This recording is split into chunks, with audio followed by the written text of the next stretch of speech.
the young miss received a package. Her best friend beside her helped open it. Oh my god, where did all this cheap street stall stuff come from? She held up that pair of fake AJ sneakers with a look of disdain. Wen Qianyue's expression suddenly changed when she saw that pile of things. She collapsed back into her chair. The hand holding the documents began to tremble. Her best friend spoke up to ask, "Are you okay? Did it hurt your eyes? I'll call my assistant to throw it away right now." Wen Qianyue stared at that pile of junk, her eyes turning red. "Don't throw it away," he found out. "He doesn't want me anymore." Wen Qianyue never had the face to tell her best friend that this pile of things consisted of all the gifts she had given her boyfriend. Over the past 3 years, the most expensive item inside was probably that bottle of perfume, which was just a free gift she got when buying haute couture for herself. She hid her identity as a rich young miss and dated me. For 3 years, she lived a double life. In front of me, she was a poor girl who couldn't even afford a 10 yuan bowl of ramen. But when I wasn't around, she would casually treat others to a meal costing tens of thousands. She watched with her own eyes as I worked 2 jobs at the same time, just to help her pay off her debts, eating 5 yuan instant noodles, and carrying 50-pound water buckets. It wasn't that she never thought about telling me the truth, to let me live a good worry-free life right away. But every time the words reached her lips, she chickened out. What if my love changed? What if I clung to her like other guys did? So she kept dragging it out until today, when I was at the mall and saw her helping a guy pick out clothes, patiently helping him piece by piece. I never knew Wen Qianyue could be this patient. Before, she would never buy anything in a mall. Every time she would just look from the entrance. I also knew prices in this mall were very high. But occasionally I wanted to go inside and look around, not to buy anything, just to look. But then I would lose my nerve, fearing others would see how broke I was. Later, when Wen Qianyue's job stabilized, after getting a decent income, I suggested going inside to take a look a few times. But every time I brought it up, she would change the subject. Over time, I realized she simply didn't want to go. Today, a friend of mine asked me to stop by this mall to help him pick up a watch he had sent in for maintenance. Right after I got the watch, I turned around and ran into Wen Qianyue and that guy. There was Wen Qianyue carefully picking out clothes for him, gently helping him put them on. She was just smiling like that. I was completely numb at that moment. I could only stare stiffly at Wen Qianyue not far away, trying to find any hint of a misunderstanding in her expression. But all I saw was that the guy just tried them on and gave up on them. Then I saw Wen Qianyue raise her arm, swiping her card to pay for the bill in no time. And just like that, the guy got a whole bunch of clothes. The counter lady next to them whispered in exclamation. All these clothes added together cost over 100,000 yuan. Over 100,000, how nice. We have been together for 3 years. And out of all the things she bought me, the most expensive one was only 100 yuan. During this recent period, the place where I work part-time delayed my salary by a few days. I had no money left on my meal card. 2 whole days passed by. And only after she found out did she top it up with 100 yuan for me. Yet she so easily swiped over 100,000 for someone else to buy what she used to call flashy and impractical things. My eyes ached from watching this. I didn't want to look at that young master and princess anymore. I turned around, left the mall, and went to a food market 2 stations away to buy groceries. At 9:30 p.m., the sound of keys unlocking the door rang out. Wen Qianyue opened the door and turned on the lights. She put on her slippers and took a couple of steps. Then she saw me lying down on the sofa. "Why didn't you make a sound?" I suppressed all my thoughts, smiled, and asked, "Why so late?" "I've been waiting for you for a long time." Wen Qianyue paused as she took off her coat. Then she explained as if nothing happened. The flight was delayed. Suddenly it occurred to me that maybe in the past it wasn't a delayed flight like she claimed either, but that she had gone to accompany someone else. I stopped that train of thought and didn't ask further. Told him to wash his hands and get ready to eat, Wen Qianyue said with a bit of compliance. "I already ate this on the plane." After saying that, as if afraid I'd be unhappy, she added, "But I want to drink the soup you made." I smelled it right when I came in. It must be delicious. If it were before, I would definitely serve the soup for her right away. Get it all properly ready and bring it to her. But this time I didn't move. I opened the suitcase to sort out her dirty clothes without even raising my eyelids. "The soup is in the kitchen. Go get it yourself." Wen Qianyue saw me packing her luggage, and for once she wasn't upset. She got up to serve the soup herself. When she usually drinks soup, she adds a lot of cilantro and chopped green onions. Normally I would carefully chop them up and put them in a small bowl. But today, all the ingredients were still in the bag, not taken out at all. The roots of the cilantro were still covered in mud. The soup was brewed perfectly. The broth was thick but not greasy. Too bad it was cold. Wen Qianyue instantly lost her appetite. She had already eaten a lot today, and now looking at this, she only felt it was greasy. She turned around and poured herself a glass of water. She went to the bedroom to find me, but saw a shopping bag on the coffee table. The bag was made of completely black paper, with a white brand logo on it. This was a top-tier jewelry brand, where even the cheapest item cost tens of thousands. Wen Qianyue's heart sank. She picked up the bag and opened it. An exquisite watch lay quietly in the box. It didn't look cheap at all. I came out of the bedroom, still holding the dirty clothes she had changed out of. Seeing Wen Qianyue holding my friend's watch box, I subconsciously wanted to explain, but the scene of her together with that guy flashed through my mind. I forced myself to hold back the words at the tip of my tongue and asked her instead, "Does it look good?" "I think this watch is very beautiful." Wen Qianyue's brow furrowed tightly. Her gaze at me gradually grew cold. She didn't even ask who gave me this watch. Her reproachful eyes were already telling me that I wasn't worthy of wearing such an expensive watch. She frowned at me and questioned, "How can you take someone else's things? People will look down on you if you act like this. This thing is very expensive. Hurry up and return it to them." She looked at me as if I were a kept boy who only had eyes for money. I smiled and didn't explain. Instead, I said, "It's a birthday gift from someone else. It's not like they're pursuing me. How can I return it? If I take someone's things, I'll be looked down on. Then she gave so much to that guy. Wasn't she afraid that guy would be looked down on?" Thinking of this, I glanced at her. "If you want to drink the soup, heat it up. I saved some food for you. It's too late, I have to go back to school." After saying that, I took the watch from her hand and put it into the box. As I walked out of the door, I paused and explained, "Also, this watch belongs to my roommate. I'm just helping him bring it back." When Qianyue, realizing she had misunderstood me, hurriedly chased after me and said, "Jiang Chen, I wasn't doubting you." After saying that, she pulled my arm, wanting to bring me back inside. Her tone softened. "I just got back to the country and I'm very tired. I didn't mean to be dissatisfied with you. You shouldn't have intentionally misled me either. I'm sorry. We haven't seen each other for so long. Let's not throw a tantrum, okay?" I didn't talk back, but my attitude compromised, letting her lead me inside by the hand, as if I didn't care at all about her offense just now. Returning to the country isn't what's tiring. What's tiring is accompanying a new boyfriend to shop at the mall all day. Seeing that I wasn't angry, Wen Qianyue felt relieved and pulled me toward the bedroom. "I brought you a gift from Paris. You will definitely like it." I followed behind her without saying a word. Just now, when I was organizing things, I saw it right inside the suitcase. There was a big brand green box containing a tie inside. I had opened it to look, but didn't touch the tie and put it right back where it was because I wasn't sure if this thing was for me. What if it was something the new boyfriend forgot to take with him? But now I'm certain this tie is for me. Items bought in France are bound to be worth some money. Looks like my treatment has been upgraded. Following her into the bedroom, Wen Qianyue rummaged through the suitcase for a while. From the pile of clothes, she pulled out an inconspicuous black box and handed it to me with a smile. "Happy birthday, boyfriend." That box was small and very delicate. I looked at that small box, but what I saw before my eyes was my own heart, which had been sliced open today by Wen Qianyue with a smile. The box containing the belt was still placed securely in the suitcase, not hidden at all, showing off its high value to me without any reservation. My smile was forced, and my heart felt incredibly bitter. I guess it should be a bottle of perfume or something similar inside. The brand was from the very counter where I ran into Wen Qianyue this afternoon. Should I thank her for still remembering me while she was accompanying someone else? Or should I feel sorrowful that I didn't even get a single tie? Wen Qianyue saw that I wasn't very happy. "This bottle of perfume is something I specially picked out. French perfume is very famous. Try using it first. If you like it, next time I'll bring back a different scent for you. I don't use perfume and can't stand the smell." And Wen Qianyue clearly knew this. Yet now she just happened to give me a bottle. "Thank you. I need to go back to school now. It's getting late." After saying that, I turned around wanting to leave this apartment.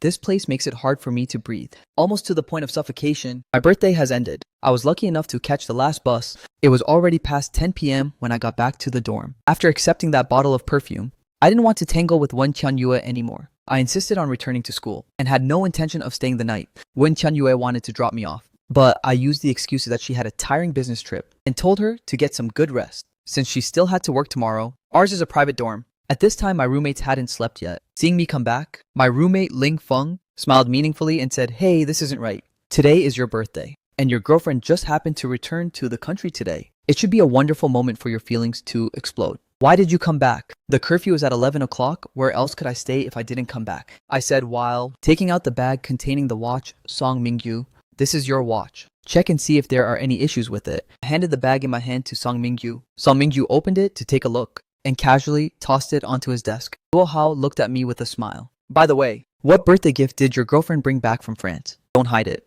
Let us have a look too." I placed a black paper box from my hand onto the desk. "Yeah, this one." After saying that, I turned around and went to the balcony to gather my clothes that had dried today. Ling Feng was the most impatient and opened the box directly. Inside was an exquisite glass bottle. A faint fragrance drifted out. "Perfume. She brought you back perfume. Don't you never use perfume?" Luo Hao was also a bit puzzled. She came back from the capital of fashion and only brought a bottle of perfume. Luo Hao and Song Mingyu exchanged a glance. Song Mingyu picked up the perfume and unwrapped the packaging, spraying it once into the air. The scent wasn't overpowering, but it wasn't the type a guy like me would use either. Song Mingyu calmly put the perfume back, picked up the packaging box and flipped it over. There was a slight glue residue at the bottom of the box. That was the mark of a certain label being torn off. Song Mingyu frowned and threw the box back onto the desk. A poor guy like you can't afford good things. It's better if you just keep this thing for yourself to look at. Don't spray it out and make people laugh at you. A loser doesn't deserve such good perfume. Ling Feng couldn't stand hearing this and said, "Why are you talking like that?"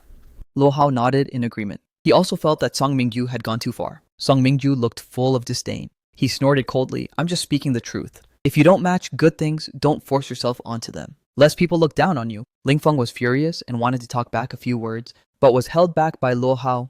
Song Mingyu's family was rich, and he had a blunt temper. He never spared anyone's feelings when speaking. I, on the other hand, didn't care about his sarcasm. I smiled and spoke calmly, "True. I wear a cotton t-shirt worth over a dozen yuan. Indeed, I don't match such good perfume. Besides, I never use perfume anyway." Ling Feng and Luo Hao still wanted to speak up for me, but I shook my head. It wasn't the first time Song Mingyu told me I wasn't worthy, but today I felt he was right. On the bus coming back just now, I had searched it up online. The tie in Wen Qianyue's suitcase was a classic model of a certain brand, but it wasn't for me either. The biggest possibility was that it was bought for that guy, and that guy forgot to take it with him. I lay back on my bed. That bottle of perfume was placed by my pillow. The frosted paper box was painted with elegant patterns. It wasn't big in size, but revealed refinement everywhere. Song Mingyu was right. I wasn't worthy. Wen Qianyue could wear designer clothes from head to toe, accompanying a guy to shop at the mall, and with a grand wave of her hand pay a 100,000 yuan bill, without even wrinkling her brow. Yet when she came back home to see me, she had already changed into a common work uniform worth a few hundred yuan, revealing her thriftiness everywhere.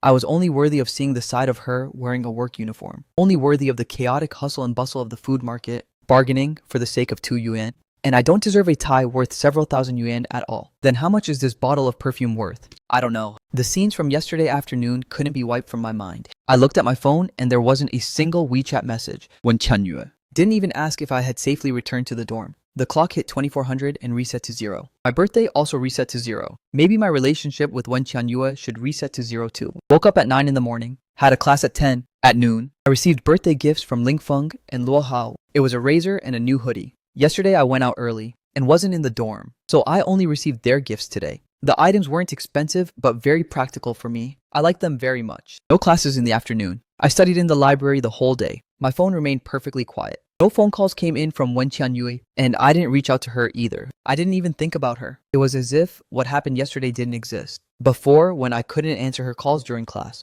she would run straight to my classroom to look for me, but now a whole day and night passed without a single WeChat message. In the evening, the 4 of us in the dorm ate at the cafeteria together. Song Mingyu picked and chose at everything, complaining that the cafeteria food had no flavor and that there was no meat on the pork ribs. He suggested going to the mall tomorrow to eat some good food. Usually when these roommates invited me out for meals, I would miss out because I had to work part-time. But today, looking at the perfume on the desk, I nodded for the first time. Let's go together tomorrow.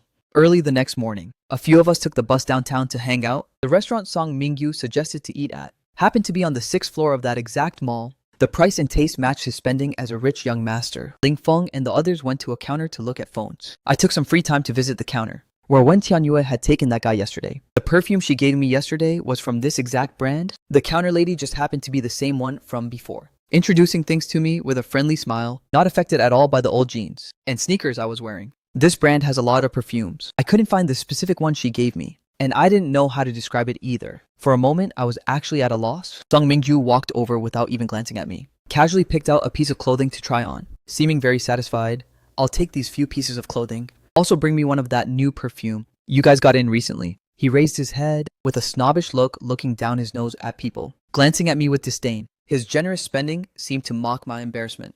The counter lady smiled apologetically at me. While helping him pack the clothes, she explained, "I'm sorry, sir. Our store hasn't released any new perfumes recently. Did you perhaps remember it wrong?" Song Mingyu frowned. "Impossible. I've seen it. It's a black box with patterns on it." The counter lady suddenly realized and explained, "Sir, the one you're talking about is a free gift.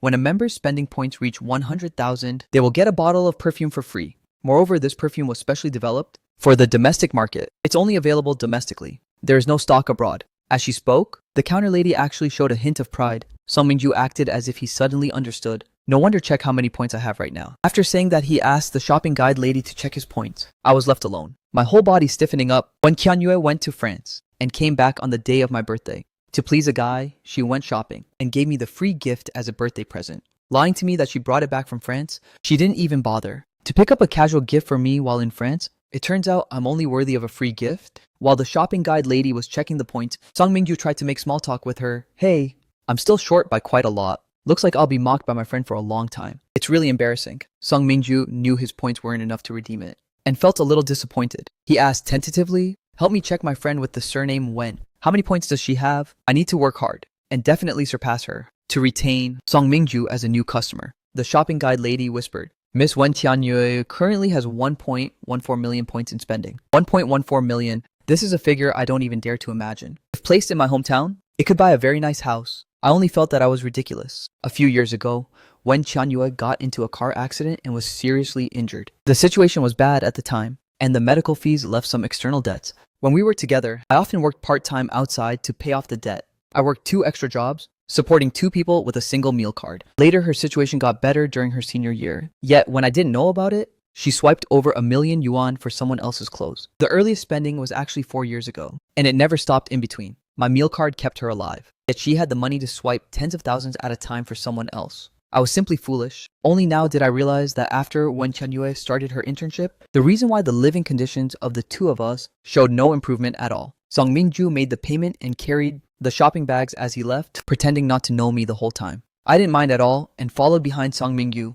walking to the rest area. He threw the shopping bag in his hand to me, glanced at me, and said, "For you, don't misunderstand. Those 2 both gave you birthday gifts. If I get isolated just because I didn't give one, it wouldn't be worth it. I can still afford this little bit of money. Don't say I look down on you. The gift boxes of that brand have labels at the bottom. There was a little bit of glue at the bottom of your perfume box. Anyone who knows would suspect it was a free gift." Song Mingju looked quite disdainful and curled his lip. "Only a country bumpkin like you from the valleys would be so clueless. Usually you only know how to work yourself to the bone. Giving all your hard-earned money to support someone else, letting a woman trick him like this." Though the words were harsh, what he said was right. I smiled bitterly.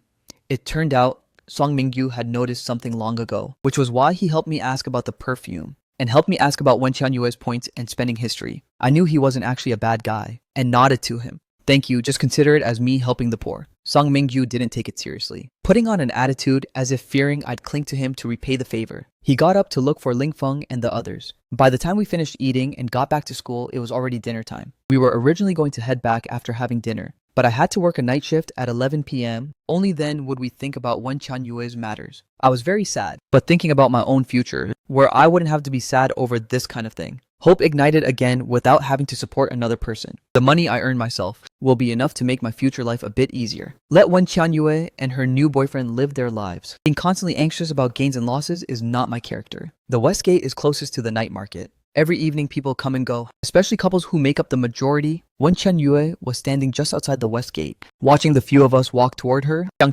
Tianyue called out. Not seeing each other for 2 days, my mood seemed pretty good. The unpleasantness of that day should have already passed. Tianyue's anxious heart eased up a little. Song Mingju was the first to see Wen Tianyue. He nudged me with his shoulder and gestured with his chin for me to look over at Wen Tianyue, handing over the shopping bag he had just given me. Then he walked inside first with Ling Feng and Luo Hao, the 3 roommates. Luo Hao went inside first with the 3 roommates, without greeting Wen Tianyue at all throughout the process, as if they didn't know Wen Tianyue at all. Wen Tianyue did the same. Ling Feng and Luo Hao also ignored her. I had never genuinely introduced Wen Tianyue to them. Several times I invited Wen Tianyue to eat together, but she always made excuses saying she was busy. They didn't care about a free meal either, so pretending not to know each other right now was best. Dealt a blow by that bottle of perfume today. On a whim, I bought myself several pieces of clothing this afternoon. I walked toward Wen Tianyue without the slightest bit of guilt, no matter if she says I'm wasteful or says I don't know how to live frugally. I have enough confidence to face her now. Wen Tianyue saw me coming over and smiled at me, gently taking those shopping bags.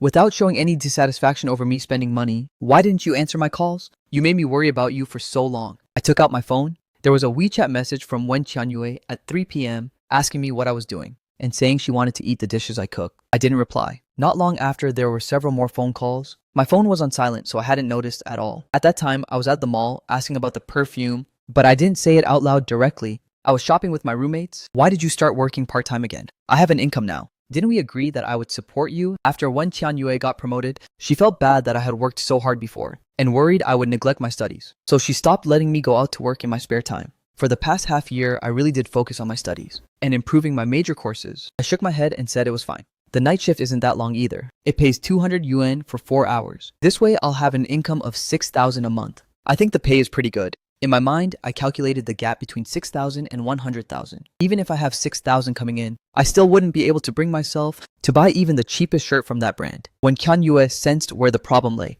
and asked me, is the living allowance I gave you not enough?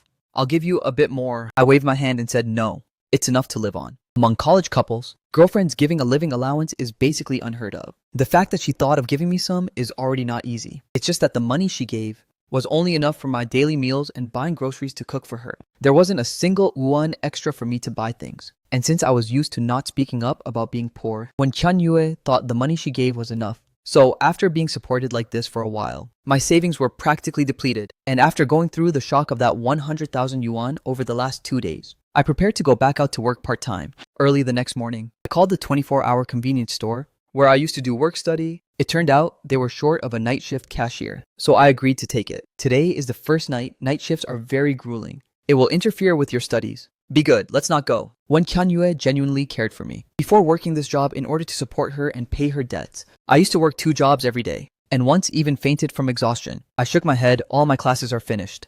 Being idle is just being idle. It's better to find something to do. Besides, I already promised them today. It won't do not to. By mid-June, it will be the school's Unified Recruitment Festival. I need to save up some money for myself, so I can go to interviews decently. When Kyun Yue asked, is it because you went out shopping today?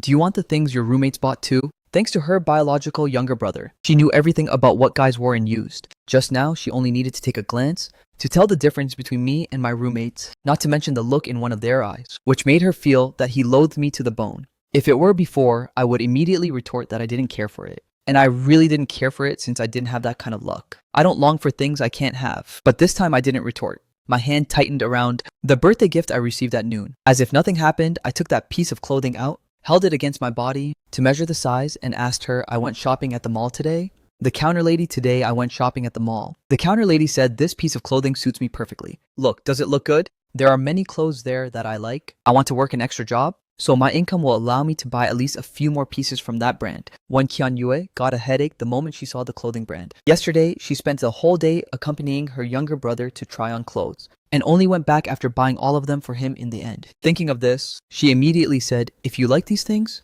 just buy them and I'll reimburse you. Put the things back first. I'll accompany you to your shift tonight. Tomorrow you must make it clear to them that you're not going anymore. I didn't answer, feeling bitter in my heart.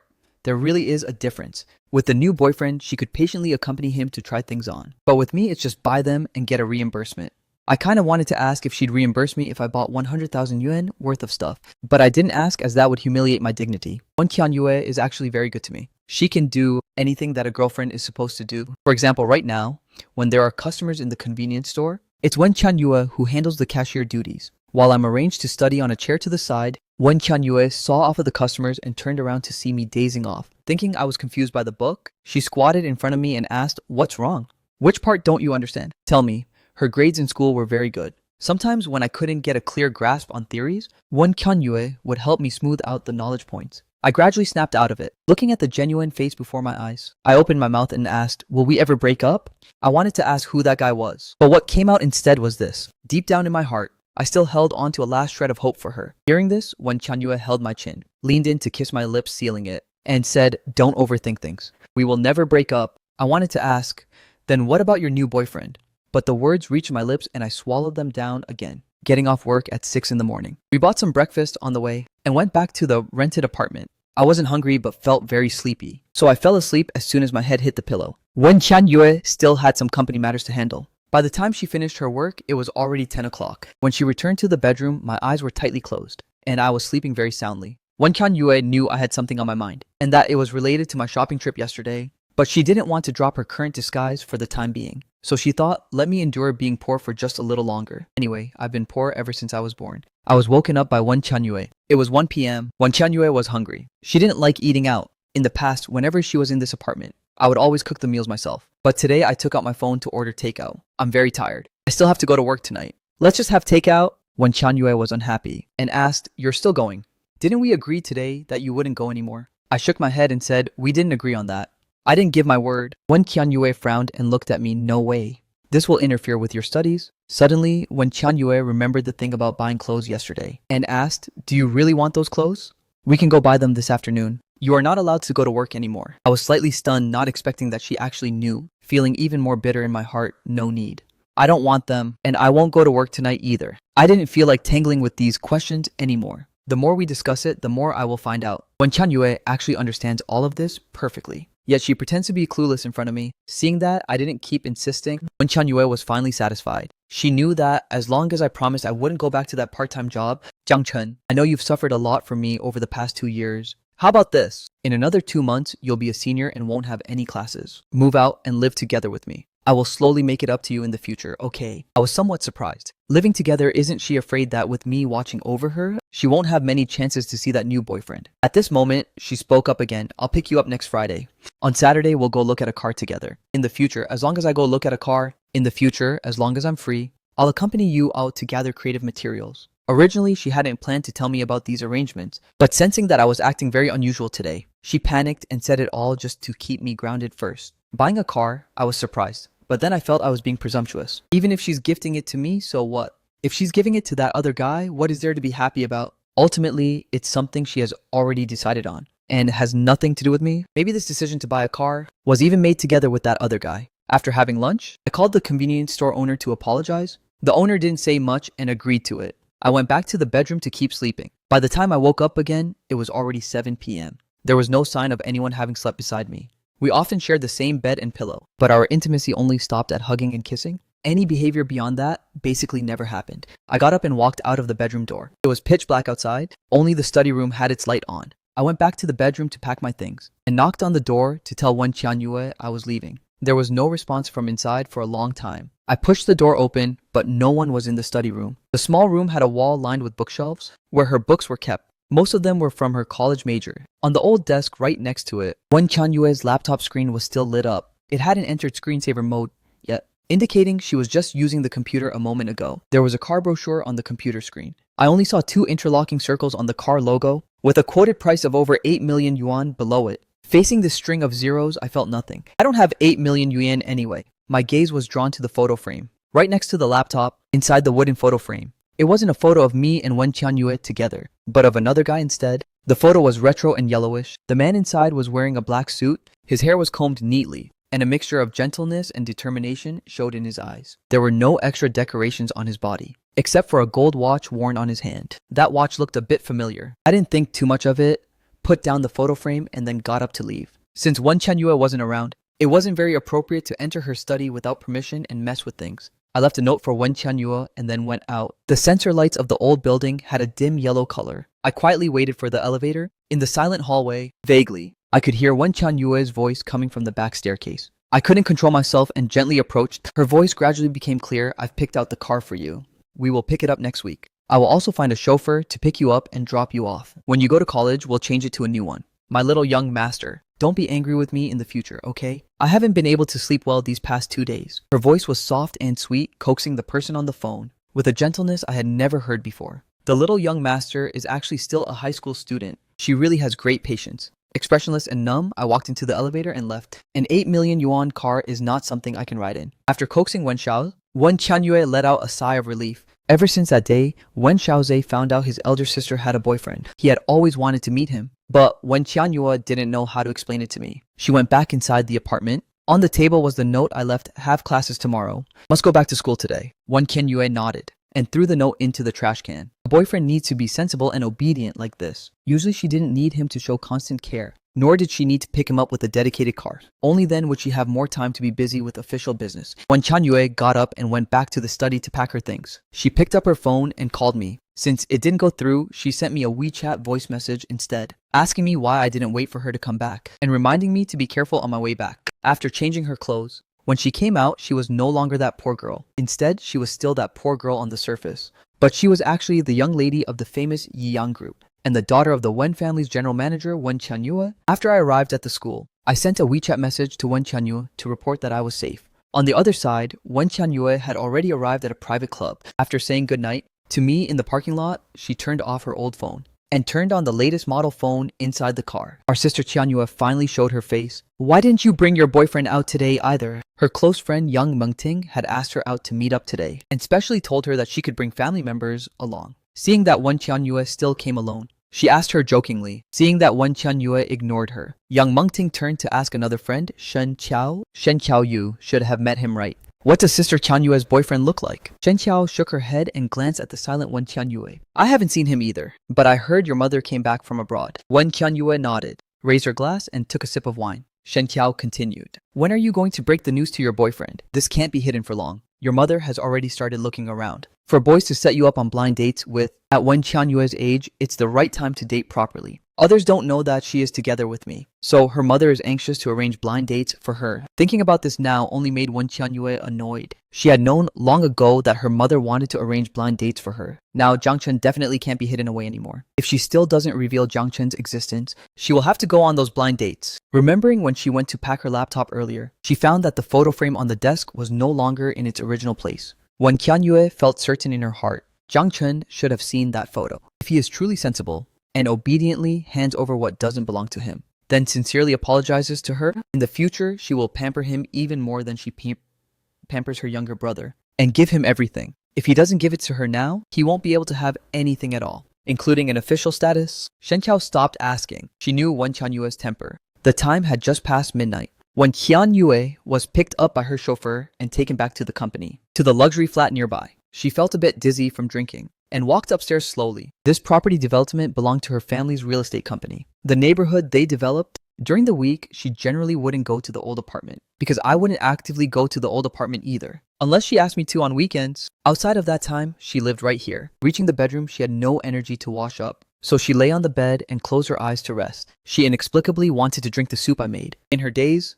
the image of me carrying the shopping bags appeared before her eyes again. Instantly, all of Wen Qianyue's sleepiness vanished. She got up and went to the walk-in closet to grab some clothes. The walk-in closet was huge. Her clothes ranged from ordinary daily wear to business customized limited editions. The span was very large and the selection was complete. In the past, she would always get off work first, change into ordinary clothes here, and then go to see me. Placing the limited edition bracelet on her hand into the glass cabinet, the box next to it contained the matching men's watch. The exquisite design on the watch dial made this watch gleam so brightly that one could hardly open their eyes. Both the design and the price met the highest luxury standards of the upper-class circle. Wen Qianyue picked up the men's watch to play with it in her hand. This was from this year, a birthday gift she brought back from France for me. At that time, Wen Xiao's fancied a high-end men's watch. The first thing that flashed through her mind was my wrist. So she bought me this piece from the same series. In terms of price, it was an extra zero, more expensive than Wen Xiaozi's piece. She knew I couldn't recognize any luxury brands. Even if she lied and said it was a fake bought from a roadside stall, I would believe her. But it ultimately never appeared in front of me.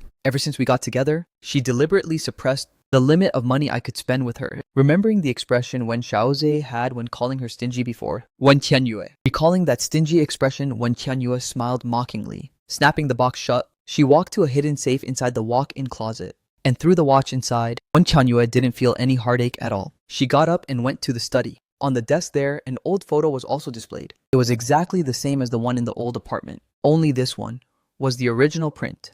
On the wrist of the man in the photo was the gold watch on the man's wrist, a phoenix pattern, an antique style. The man in the photo was her maternal grandfather. When she was young, her parents were busy with their careers, so she lived with her grandfather. In her memory, her grandfather always wore this watch and would tell her stories about the past, saying how poor they were back then to support her grandmother's whole family. Later, her grandmother spent all her savings in her lifetime just to buy this gold watch as a gift for her grandfather. Her grandmother passed away early, so her grandfather would often look at the watch, sitting there for an entire afternoon, muttering her grandmother's name under his breath. The romance of that era was something Wen Qianyue yearned for and was infatuated with. Later, her grandfather became seriously ill. Her younger brother was being playful and accidentally broke her grandfather's watch. She didn't dare let her grandfather know, so she took it to be repaired behind her grandfather's back. Just as it was fixed over here, bad news came from her grandfather's side. She carried the watch and took a shortcut. Driving too fast, she crashed into a roadside wall. She was in a coma for nearly a month, failing to see her grandfather for the last time. That watch was also lost, and she couldn't accompany her grandfather during his final days. She couldn't even accompany her grandfather during his burial. Later, she went to the hospital that gave emergency aid to check the surveillance footage and saw that a boy named Jiang Chen had taken it away. She hinted to this boy that she wanted the watch back, yet I pretended to be clueless. As they spent time together, she gradually fell in love with me. Thinking of giving me one last chance, she gave me 50,000 yuan, hoping that for the sake of the money, I would return the watch to her. But I avoided talking about it and gave the money to my younger sister in the countryside. when Qianyue gradually grew disappointed, yet couldn't let go of that bit of affection she felt for me. So our relationship ultimately turned into me enduring poverty alone. Now 3 years have already passed. Every single moment I am proving that I am not a greedy person, and her feelings for me are no longer just simple affection. She hopes for us to have a future, but she can never get over that hurdle regarding the watch. She can manage anything her boyfriend wants, but I am still not qualified right now. On the other side, I was startled awake by the ring of my phone. Checking the watch, it was only 5 o'clock in the morning. The caller ID was a string of digits. I recognized that it was the number of my half-sister Zhang Yao. With my mind groggy from being woken up, I hung up the phone, but it rang again. I hung up again, hanging up 3 times in a row. I was so disturbed that all my sleepiness vanished. My phone kept vibrating and fearing it would wake my roommates. I got out of bed to answer it in the hallway. Zhang Yao, are you ever going to stop? I've already told you we have nothing to do with each other. I am not your brother. No contact for 3 years. Suddenly reaching out to me definitely means something is wrong. Hello, this is the Linchi Central Hospital. Your sister was surrounded and beaten by a group of thugs last night. This morning, a kind-hearted passerby found her lying by the roadside and brought her to the hospital. Right now her situation is very troublesome. Please come over as soon as possible. On the phone was the cold voice of a middle-aged woman reporting that Zhang Yao's current situation was not optimistic. I couldn't harden my heart, so I hurriedly put on my clothes and rushed back. It was too early, so I could only take a long-distance bus, riding it for 4 consecutive hours before finally arriving. When I rushed to the hospital, Zhang Yao's face was completely covered in injuries from the beating. Her cheeks were so swollen that her original looks were unrecognizable. She was placed in a general ward with an IV drip attached to her hand. She hasn't woken up yet. A nurse noticed me and criticized me with displeasure. How can you be a brother like this? Your sister didn't come home all night and you didn't look for her. Didn't come home all night and you didn't look for her. And you didn't even pick up when called. Clearly the one who called earlier was this nurse, venting her frustration about the morning phone calls. I apologized, making an excuse that I was busy. The nurse couldn't stand my attitude.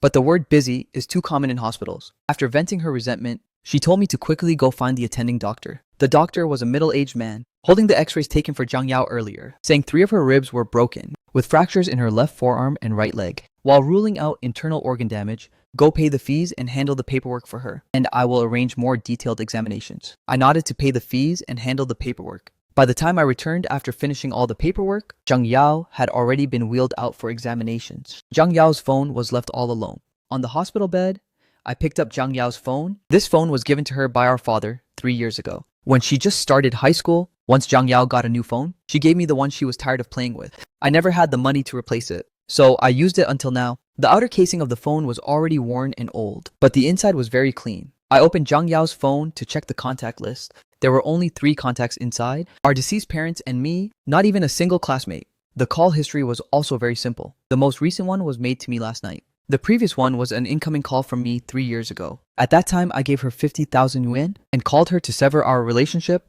Thinking of Zhang Yao's unrecognizable face just now, I remembered that phone call from last night again. She probably hung onto her consciousness with all her might to call me for help after being beaten up. An unspoken sadness surged into my heart. This idiot didn't call an ambulance but called me instead. The phone wallpaper was from when she was very young. A family portrait of the 4 of them. Back then, this family had just been formed. My stepmother treated me quite well. My dad was holding me, and my stepmother was holding the young Zhang Yao. I stared at this photo in a daze. My dad was still young back then, holding my hand and telling me this was my new mother, who would take care of me in the future. However gentle and kind my stepmother looked back then was how heartless and cruel she was when her attitude changed and she sent me away. Don't know how much time passed. Zhang Yao was wheeled back in by the nurse. After settling her down, I went to cook for her. On the other side, Wen Qianyue didn't fall asleep until dawn. By the time she woke up, it was already afternoon. Having agreed to pick me up today, she quickly got up, changed her clothes, and went out. She planned to buy a car that matched her current disguise, which would also make commuting to work more convenient in the future. These past few years, she had had enough of squeezing onto buses in front of me and didn't want to squeeze onto the subway anymore either. She had already picked out an inexpensive car worth around 100,000 yuan, just waiting to take me to choose the color tomorrow. Arriving at the main gate of the university, Wen Qianyue called me Zhang Chen. I'm at the school gate. Are you ready to come out now? On the other end, I was currently skimming off the bloody foam from the bone broth. Then I remembered we had agreed to go look at cars tomorrow. I opened my mouth, wanting to tell her about Zhang Yao. But on second thought, I remembered Wen Qianyue didn't like Zhang Yao, so I could only make an excuse. Tomorrow, I might have to cover a class for someone. I won't be able to go look at the car. Wen Qianyue was dissatisfied. You went to do part-time work again. Didn't we agree no more part-time work? For a moment, I couldn't think of what to say, and made up a lie. It's a tutoring gig Ling Feng found.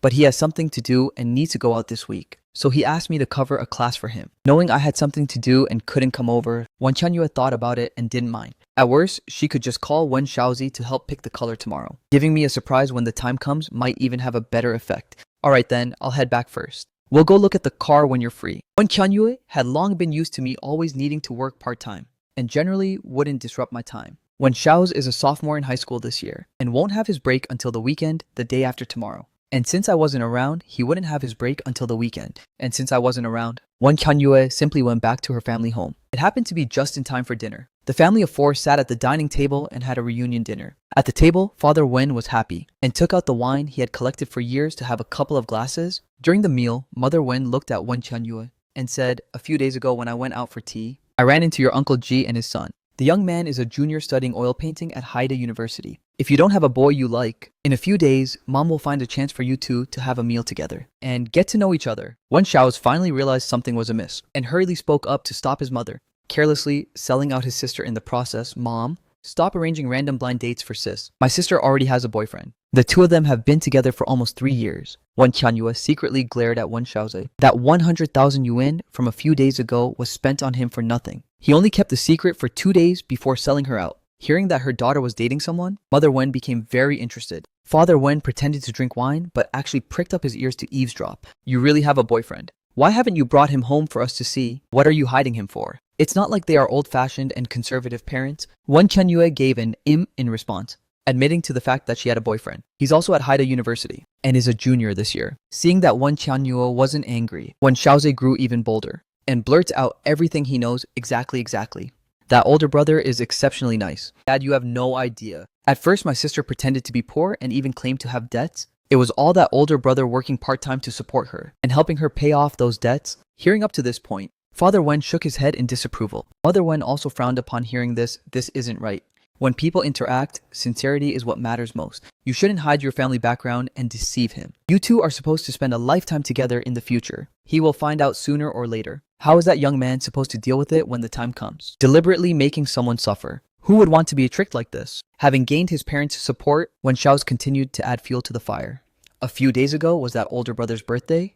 My sister actually took the free gift from my shopping trip and gave it to him as a present. That older brother is still kept in the dark right now, thinking my sister is very poor, which makes it even more outrageous." Father Wen lectured Wen Qianyue, "You are not sincere with him. If there is a barrier in your heart, do not force yourselves to stay together, nor should you deliberately drag him down." Wen Qianyue hurriedly showed her anxiety. "Dad, my feelings for him are sincere." Wen Shaozi didn't believe his sister. She just lacked discipline. He wanted to expose all of his sister's bad deeds to his parents, so his parents could teach her a lesson and make her treat her boyfriend a bit better in the future. "Alright, you shouldn't be angry either. Since our daughter is sincere, just find an opportunity to bring him back for me to see." Mother Wen comforted Father Wen. She also felt her daughter had done wrong in this matter. How could she deceive someone like that? Wen Qianyue groaned quietly. This matter was developing much faster than she had anticipated. She originally planned to wait until I returned the watch to her before bringing me to meet her parents. But now that it was exposed by Wen Shaozi, the previous plans would have to be accelerated. On the other side, I stayed at the hospital.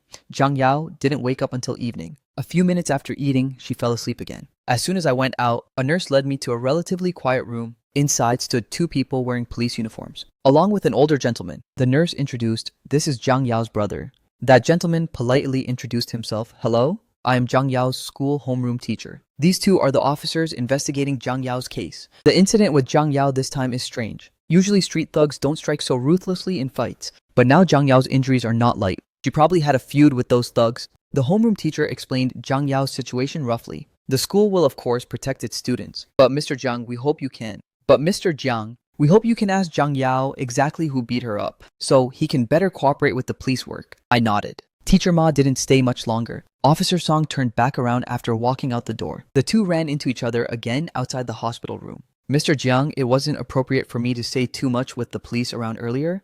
After Zhang Yao started acting strangely, the students were saying in private that they saw him associating with some people from the underworld."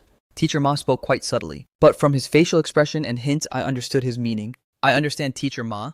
I will ask him clearly about these matters. Being involved with the underworld is not the same as dealing with local thugs and hoodlums." Wen Qianyue was woken up early in the morning by Wen Shaozi and drove to drop Wen Shaozi off at school. Last night, thanks to Wen Shaozi sparing no effort in throwing his teammate under the bus, Their parents found out about the situation between her and me. Her father called her into the study and gave her a severe scolding. Won Chen-yue didn't tell her father the reason why she and I had been hiding our relationship all along. But her father was right about one thing. If she truly wanted to be with him, she should make things clear to him, so the two of them could be together openly and honorably. Having received this scolding from her father, Won Qianyue actually found herself in a great mood, and the hidden shadows in her heart were largely blown away. Giving up on that car worth over 100,000 yuan, she went to order a car that I had my eyes on for a long time. She needed to find an opportunity over the next few days to make things clear to me. Once this car is delivered, she will give it to me as a birthday gift to compensate me for all the hardships I suffered in the previous years, and wait until I graduate from my senior year to get engaged first, then enjoy their world as a couple for another 2 years, before finding a suitable time to get married. On the way back after ordering the car, Won Qianyue remembered that she bought a keychain a few days ago. She intended to give it to me, but she threw it in the cabinet and forgot about it. Won Qianyue thought about putting the car key on it in a few days. Believing I would like it, she turned the car around and drove the Porsche toward the old rented house. Won Qianyue remembered it was in the old rented house, so she went back to get it first. She remembered this item. She had deliberately placed it among my pile of clothes back then, thinking I would naturally see it when I changed clothes. Who would have thought that I hadn't noticed it for so long? When Qianyue opened the wardrobe, looking for that keychain inside, I didn't have many clothes here, just a thin stack. She found it after flipping to the bottom. Won Qianyue picked up the keychain and incidentally noticed the corner of the wardrobe, a black velvet bag pressed underneath my clothes. This was the very bag her grandfather used to hold the watch. Won Qianyue's hands trembled. A bad premonition rushed into her heart. She picked up the bag. The texture already told her that this bag was completely empty, yet she still opened it, refusing to give up hope. There was only a piece of paper inside. On it was written a certain gold shop's sales receipt. Jiang Chen sold it. The token of love her grandmother gave to her grandfather. The only keepsake her grandfather left her in this world. Jiang Chen sold it just like that. And it was only for a few tens of thousands of yuan. On the other side, I was at the police station, learning about the whole sequence of events. The person tracking me was Zhang Yao's maternal uncle. The cause was still this house. After our parents passed away, Zhang Yao lived alone. Zhang Yao's uncle had been running businesses outside these years. His family background was decent. He once lent 200,000 yuan to Zhang Yao's mother for an emergency. Later, something happened to Zhang Yao's mother. Seeing that Zhang Yao was pitiful, her uncle suppressed the matter of the 200,000 yuan debt, telling Zhang Yao to pay it back slowly after she got a job in the future. These past 3 years, I hadn't gone home. Zhang Yao's uncle often came to take care of her. As time went on, he learned that this house was under Zhang Yao's name. In the second half of last year, the uncle's second son needed to go to school. Instigated by his wife, the uncle asked Zhang Yao to transfer the house to his name, so the 200,000 yuan that Zhang Yao's mother owed would be wiped clean. That way, the uncle's debt would be wiped clean. That way, the uncle would get a slot for a school district house, and Zhang Yao wouldn't have to repay the debt. But Zhang Yao didn't agree. The uncle's relentless pestering had no effect, and he also knew Zhang Yao was a minor. So, transferring the house title required me, the guardian, to be present. Therefore, her uncle had been waiting until Zhang Yao had just turned 18 and reached adulthood. Zhang Yao was still unwilling, so he found some friends from the underworld to scare Zhang Yao. Who knew those people wouldn't know their own strength, scaring Zhang Yao straight into the hospital. These past few days, her uncle was terrified and hadn't gone to the hospital to see her. Instead, he kept watch around the house waiting for Zhang Yao to return. Who knew that when he saw me come back, he started following me, wanting to talk to me to persuade Zhang Yao to sell the house? Today, while waiting outside the house, he was beaten up on the spot by me, who mistook him for a street thug. Right now, he's still in the hospital getting stitches. Zhang Yao's aunt and children rushed over here and threw a massive tantrum at me. Until the hospital staff reported it to the police came and finally pulled us apart. The injured party was taken back to the police station to cooperate with the investigation. Officer Chen, who was investigating this case, took my statement, and putting the two cases together, he told me, "Jiang Chen, I can't say much about your dad's matter, but Zhang Yao has changed tremendously over these past few years. She is only 1 month away from the college entrance examination. I hope that for the sake of you two, once being siblings, you can give her a hand at this critical moment." I didn't say a word. Remembering the year I took my college entrance exam, the test center was right inside that house's school district, but my stepmother was simply unwilling to let me stay for even 2 nights. During those 2 days, I stayed all by myself in a guest house. Seeing that I didn't speak, Officer Chen continued saying that her aunt is a shrew. If this blows up, it won't be good for anyone. I nodded.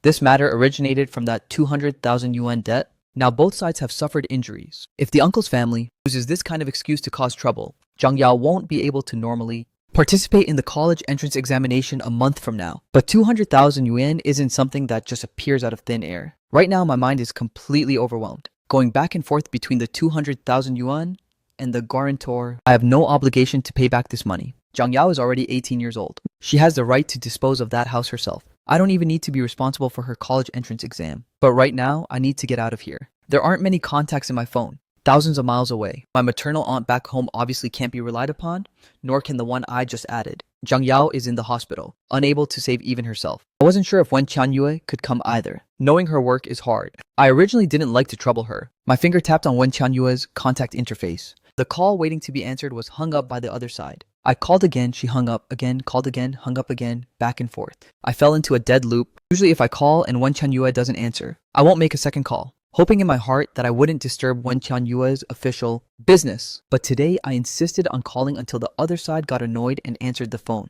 Wen Qianyue's annoyed voice came through. What's the matter?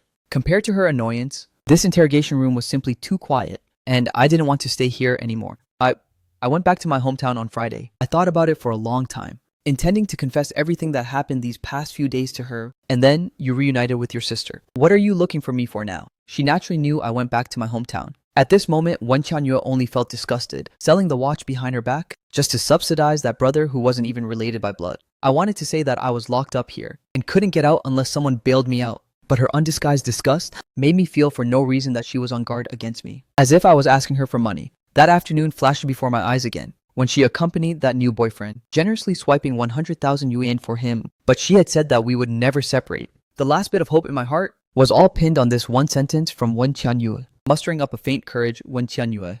With a faint courage, Qianyue, I'm in a bit of trouble. Can you lend me some money? For the sake of me having eaten steamed buns with free soup with you for 2 years in the past, lend me some money. I can pay you back slowly, bit by bit. The other side laughed out loud and readily agreed, sure. How much do you want? I could tell that it was a mockery, because during my long process of growing up, I heard that tone etched into my very bones, and already knew the result in my heart. I closed my eyes and stated that number, 100,000. Zhang Chen, you might as well go out and beg for food. After that decisive voice came from the other side, she hung up, leaving only the dial tone. Although the words were insulting, I didn't feel hurt. I should have accepted it long ago. During these years I've been alive, every single effort I made never once received a reward in return. I wrapped my clothes tightly around myself. It was already 1 o'clock in the morning. I could only wait until tomorrow to explain the situation and leave on my own. The blood on my head was flowing down across my facial features. I wiped it away with my hand, leaving my palm covered in bright red. Footsteps came from outside the door and Officer Chen walked in. Zhang Chen, you can go now. I nodded and asked nothing. Following behind Officer Chen, a young girl was standing in the cold lobby, with one leg and one arm in plaster cast, barely using her other leg and other arm to support herself on a crutch. Waiting in the freezing lobby, seeing me come out, her swollen face grinned, looking exceptionally happy. Brother, I've come to pick you up. Coming out of the police station at 1 a.m., none of the clinics were open. Fortunately, the superficial injuries weren't severe. I borrowed some water and used tissue paper to wipe the blood off my face,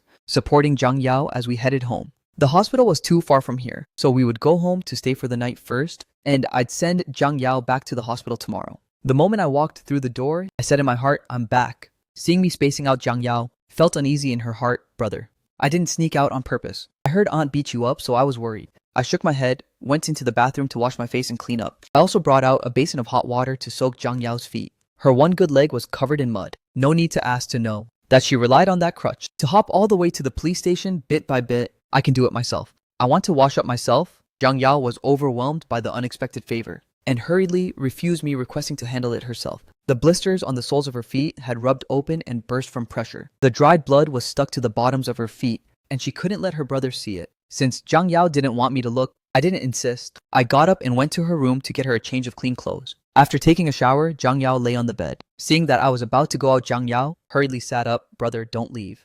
Mom and dad are gone, and you left too. I was left here all by myself. Every day, when I close my eyes, it's full of your shadows. I wanted to go together with them, but in my dreams, Dad said you didn't leave, and told me not to leave either. These past 3 years, she had been suffering every single moment. Knowing that I didn't like her, she didn't dare go looking for me either, and could only stay in this house all by herself, trapping herself in a prison of her own making, just waiting for me to come back and take a single look at her. She had no one left. The brother who took care of her when she was young didn't want her anymore. She really lacked the courage to go on living. I let out a soft sigh. I'm not leaving.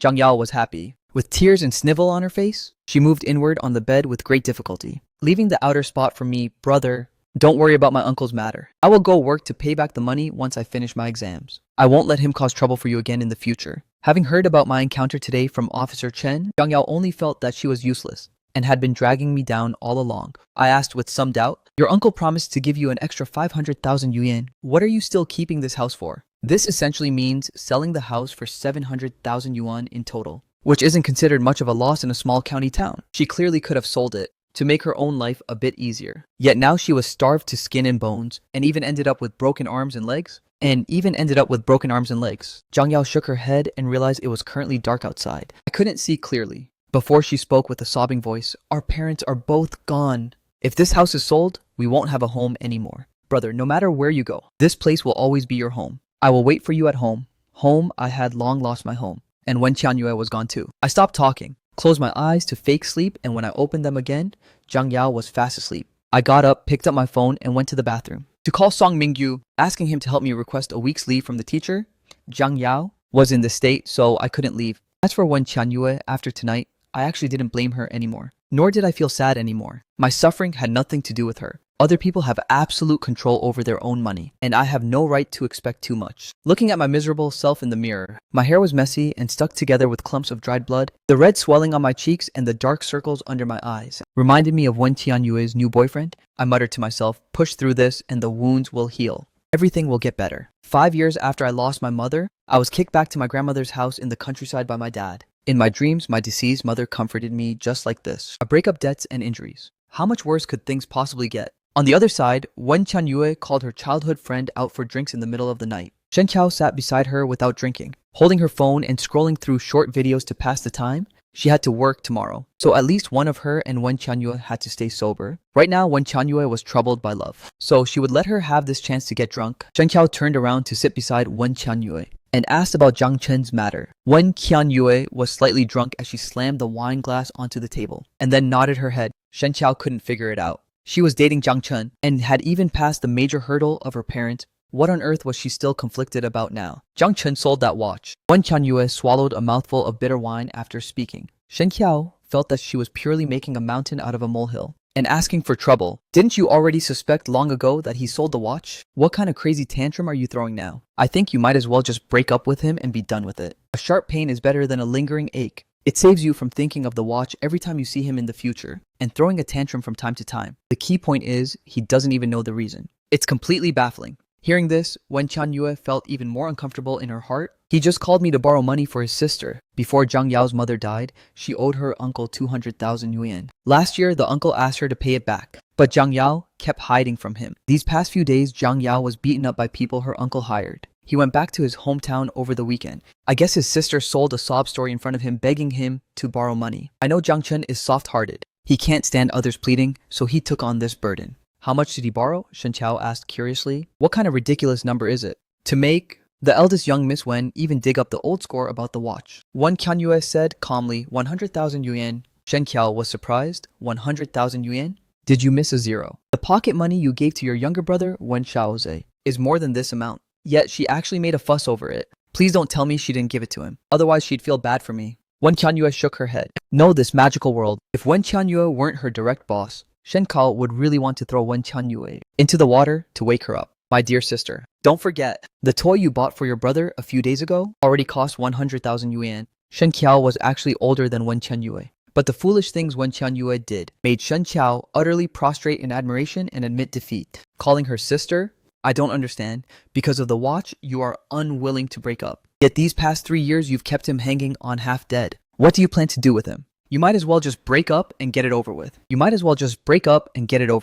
Shen Qiao knew that over these 3 years, I really poured my heart and soul out for Wen Qianyue. As far as she knew, this was the first time I ever opened my mouth to ask Wen Qianyue for anything. And it was to borrow money. Borrowing money means paying it back. It's not like asking for pocket money between a boyfriend and girlfriend. This young man is truly suffering. To be stuck with a partner like Wen Qianyue. He has been together with you for 3 years. How much has he saved you? He used his hard-earned money from working part-time to support you. And to support your studies so you could get ahead in life. Now he asked to borrow money from you and you actually refuse. If you calculate it carefully, it was still high consumption. The money he spent supporting you during those 2 years was at least 80,000 to 100,000 yuan. The more she spoke, the more worked up she got. Shen Qiao felt like her own head was burning with anger. But she felt Wen Qianyue was even crazier than her. The kind of crazy where her brain was completely fried. After Wen Qianyue snapped out of it, she also felt sad. Sad that her long-standing suspicion had been verified. Her grandmother's watch could never be recovered again. And sad that she just couldn't harden her heart to sever the relationship. She was actually full of regret too. If Jiang Chen called one more time, she would give him the 100,000 yuan for the emergency.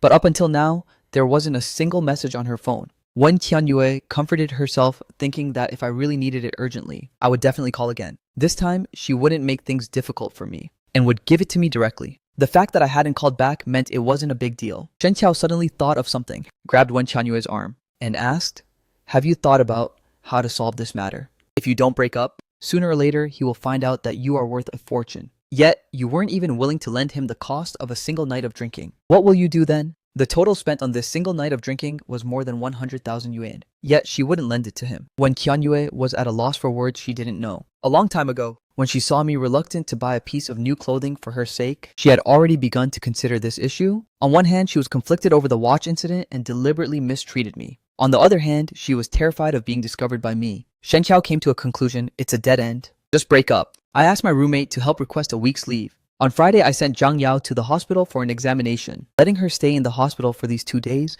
and then I took a taxi back to the school myself. Back to school. Just as I arrived downstairs at the dorm, I looked up and saw Wen Qianyue standing below the dormitory building. She was naturally an exceptionally good-looking person. Many students walking in and out were discussing her in low voices, and some bold boys even went over to strike up a conversation. Wen Qianyue shook her head and refused. She was facing the dorm building. With her back turned toward me, the sky was about to turn dark, and the surrounding things began to blur together. The streetlights weren't on yet, but I recognized Wen Qianyue at a single glance. She was waiting for me. The day I tried to borrow money, I was busy with Zhang Yao's hospitalization. The police station had also looked for me multiple times to mediate the debt dispute with Zhang Yao's uncle. Every time I faced the unreasonable pestering of Zhang Yao's aunt, I felt physically and mentally exhausted, falling asleep the moment I hit the bed every day, and needing to take care of Zhang Yao as soon as I opened my eyes. I simply had no time to think about Wen Qianyue's matters, and she hadn't called me even once either, nor had she sent any WeChat messages. I walked toward Wen Qianyue. In the past, she hated being questioned by the dorm supervisor, Auntie, so she had never waited for me downstairs at the dorm before. Because of my relationship, she held a deep prejudice against Zhang Yao, so it was also understandable that she wouldn't lend me money. I thought that for the sake of her waiting for me today, perhaps I should explain everything clearly to Wen Qianyue. Before I could take a few steps, a boy walked out from inside the dormitory building, carrying a small name-brand luggage bag in his hand. Noticing Wen Qianyue's position, he waved and smiled at her. I stopped in my tracks. This boy was Li Jiebing, who was in the same department as me. His artwork was displayed at the Cultural Center's office art exhibition, and he often donated his paintings for charity auctions. He was very famous in the oil painting department.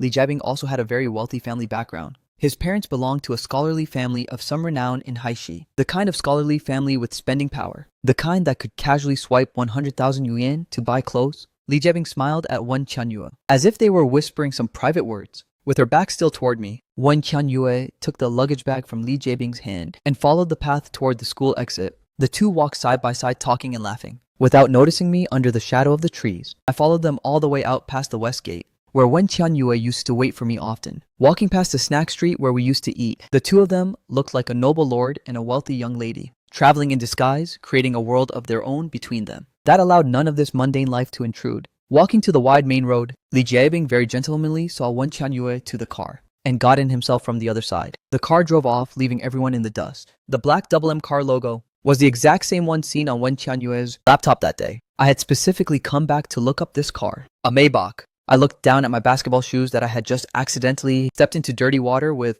turned it around and started walking back to the dormitory. Unbeknownst to me, I was already walking flat-footed. Because of the pain in my feet, opening the door, I saw Song Mingyu showing off a new pair of AJ sneakers. The exact same model as Li Jiebing's, only the color was different. How is it? Looks good, right? The co-branded model that just came out recently. Shipped by air from America, it cost more than 80,000 yuan. I looked down and smiled. This pair of shoes of mine cost 50 yuan. Li Jiebing didn't have any siblings either. Wen Qianyue and he were in a romantic relationship, not a sibling relationship. Summer clothes need to be changed every day. I happen to have a body constitution that sweats easily. The 2 pieces of clothing in the dorm weren't enough for changing and washing, so I decided to call Wen Qianyue, wanting to get my clothes back from the old rented apartment. The other side didn't pick up. The prompt indicated the phone was turned off. Taking the bus to the old house, the moment I opened the door, a wave of dust surged toward me. I didn't smell the usual scent. Walking into the bedroom to pack up my clothes. I didn't often come here to spend the night, so there weren't many clothes or items. A medium-sized supermarket plastic bag was enough to hold everything. After finishing packing, I prepared to leave. Passing by the coffee table, I saw a bag placed on top of it, with a black velvet surface, embroidered with mandarin ducks playing in the water. The red cloth bag looked a bit familiar. I couldn't remember where I had seen it. Picking it up to take a closer look, the gold shop receipts inside brought the memories back to my mind. This was the very item Wen Qianyue was holding. In her hand during her car accident back then, inside was a gold watch. At that time, Wen Qianyue was comatose and needed emergency surgery. I had no money on me to pay for the medical expenses, so I sold the watch inside this bag to pay for her medical expenses. Later, when Qianyue was transferred to another hospital and I didn't see her, I kept the bag, thinking of finding an opportunity to explain everything clearly to Wen Qianyue, but I missed the best window for an explanation. After we got together, both Wen Qianyue and I were too busy, and gradually I completely forgot about it. Now that this bag was on the coffee table, it meant Wen Qianyue had seen it too. I picked up my phone and sent Wen Qianyue a WeChat message, asking to meet tomorrow. I should also clear things up about this bag, lest she misinterprets the whereabouts of the gold watch. Wen Qianyue didn't reply, and I didn't press further either. The next day, I went to the agreed place to wait for Wen Qianyue. I waited until dark, but she never showed up. I put the thought out of my mind. Forget it. Perhaps she didn't care about it anymore. Maybe she was deliberately avoiding me, for fear that I would bring up borrowing money again. During the week, I informed the department head about Zhang Yao's injuries and requested another week's leave from the department head to go back and take care of Zhang Yao. Zhang Yao recovered very quickly. After a few days into the hospital, she could be discharged to recuperate at home. Teacher Ma, the homeroom teacher from Zhang Yao's school, brought her books over. Zhang Yao started her home study mode. The police station mediated multiple times. Zhang Yao's uncle's side agreed to put the matter of each other's injuries to a mutual offset, agreeing that neither Zhang Yao nor I would pursue the assault dispute.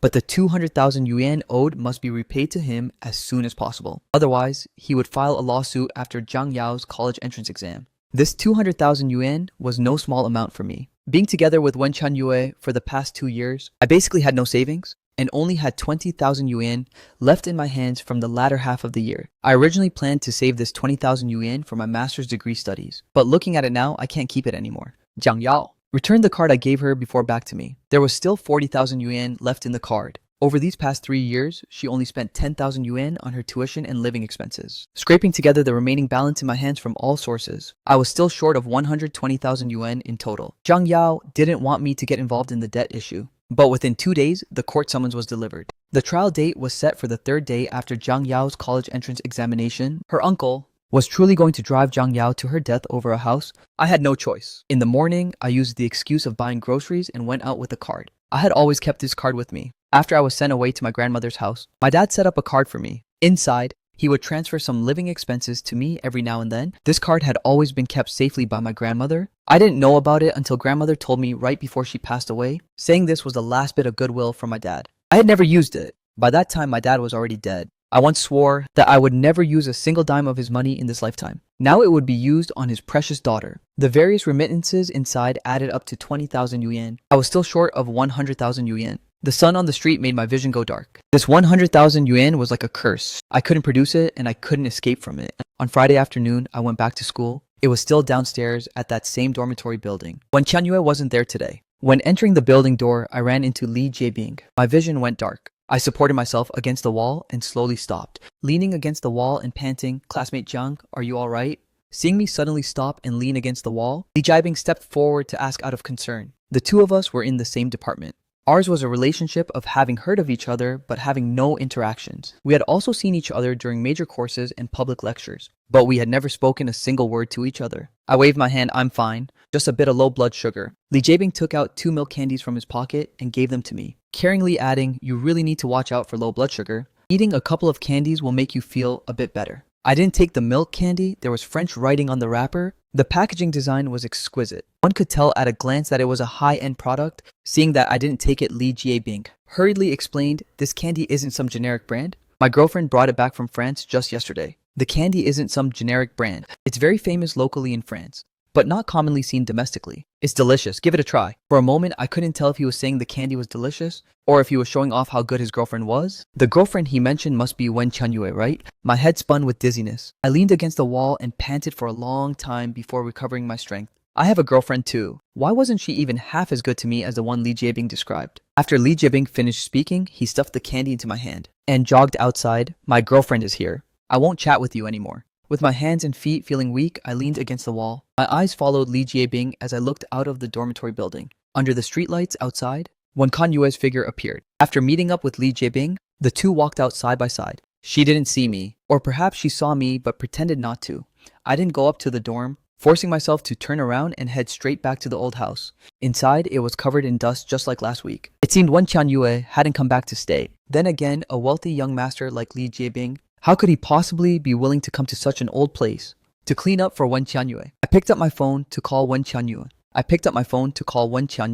It was still turned off. It suddenly occurred to me that perhaps Wen Qianyue had another phone number. Perhaps that was the number used for her normal social life, except I wasn't included in it. I stayed in the old house for the entire night. Every breath was full of dust, which made me cough throughout the night. Yet I still endured the discomfort and waited, extravagantly hoping that Wen Qianyue might return. Scenes from the past flashed before my eyes. Me cooking in the kitchen, and her cleaning up, eventually falling back to the dust before my eyes. When Qianyue didn't come back the whole night. By the looks of it, she probably won't be back anytime soon either. My mind is completely blank right now from being crushed by debt. I can't even begin to think about where Wen Qianyue would go with Li Jiebing. I took off my keys, and along with the 2 milk candies Li Jiebing gave me, placed them together on the coffee table. Getting up to leave, I shouldn't come back to someone else's house anymore. After returning to school, I heard that a big shot was coming today. The benefactor of Haida's fossil building, the dean and the head of the oil painting department received them in person. The artworks of the entire oil painting department students were in this building. Li Jiebing, an outstanding junior student, followed closely behind, introducing the department's situation to the lady auntie.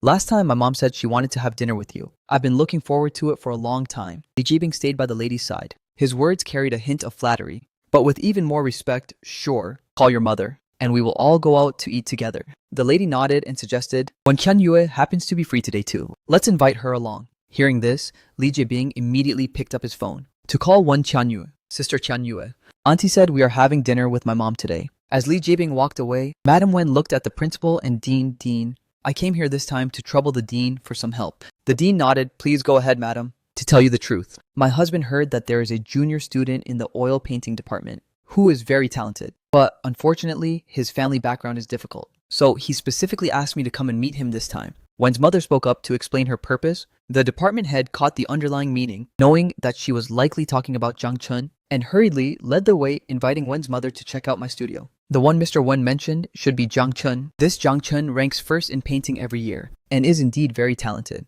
It's just a pity that his parents died in an accident right when he started his freshman year, leaving a younger sister at home for him to support. These past few years, he has relied entirely on scholarships and doing some part-time jobs outside to earn living expenses. The department head opened the door to my studio. On the oil painting directly ahead was a shimmering golden yellow. The mature wheat held its grain high. The awns of the wheat were sharp. The sky was both gray and blue, as if bordering between a clear day and gloom, just waiting for the viewers to experience it for themselves. This painting faced the entrance of the studio, displaying its own unique sharpness. Walking closer to look, the texture between the brushstrokes made the wheat awns appear gentle instead. Two contradictory expressions were handled exceptionally harmoniously by me. Wen's mother nodded and said, "It is a good painting." The department head recommended me with all his might. If it weren't for his family background, this student of mine would definitely have more achievements than Li Jiebing. If he could receive sponsorship from this lady, Zhang Chen's future would be completely limitless. When I received the call and walked in, I saw the department head acting like a relentless salesman, crazily hyping up his own product, which happened to be me. Seeing me, the department head quickly called me over. I walked in and greeted the dean and the department head. "This is Madam Wen. Madam Wen appreciates your painting very much." The department head hinted for me to catch the signal and know what to do. "Hello, Madam Wen?" Madam Wen nodded. The assistant behind her handed over a business card. Then she asked a few questions about the art building. Before letting the dean and the department head leave as well. Only me and this Madam Wen were left in the studio. Madam Wen looked at my painting very intently. That was a piece I created on my own a while back. The inspiration came from that secluded path. On the way back from the convenience store, the wheat field was where Wen Qianyue and I first met. Later, we would often hold hands and walk past large fields of wheat. Madam Wen praised, "This painting is very interesting. Thank you for your appreciation, madam." I thanked her politely. Madam Wen touched the depths of the wheat field with her finger and asked, "Could something else be added here?" Once this painting was shown, I knew Madam Wen intended to buy this painting. In the depths of that painting was a row of residential houses, which have all been demolished by now. Originally, there was also a small path in this wheat field. but due to a lack of time, it hadn't been painted yet. The small path could be made to extend into the distance. I gestured on the painting and asked Madame Wen, I wonder what Madame would like to add. Madame Wen nodded and said, in a few days, it will be my wedding anniversary with my husband. I want to give this to my husband as a gift. I hurriedly asked, I wonder if Madame has photos of her husband. If allowed, I would hope to have as many as possible. The lady nodded and agreed, letting her assistant send the photos over later, and she promised to give me 100,000 yuan as payment. I couldn't let this opportunity slip away. This was originally a piece I created for the graduation exhibition to commemorate how Wen Qianyue and I met and got to know each other. But no matter how precious the memory was, right now it could no longer be more important than money in my eyes. Madame Wen was very generous, directly paying me 100,000 yuan for the commission. After that, I stayed in the studio day and night. Madame Wen sent over a lot of photos. From their newlywed days to them holding hands through life now, it could be seen from the photos that the two of them had gone through many hardships together. Then I called Zhang Yao and told her to study hard, saying I had already solved the debt issue. This 100,000 yuan was just enough to pay back her uncle.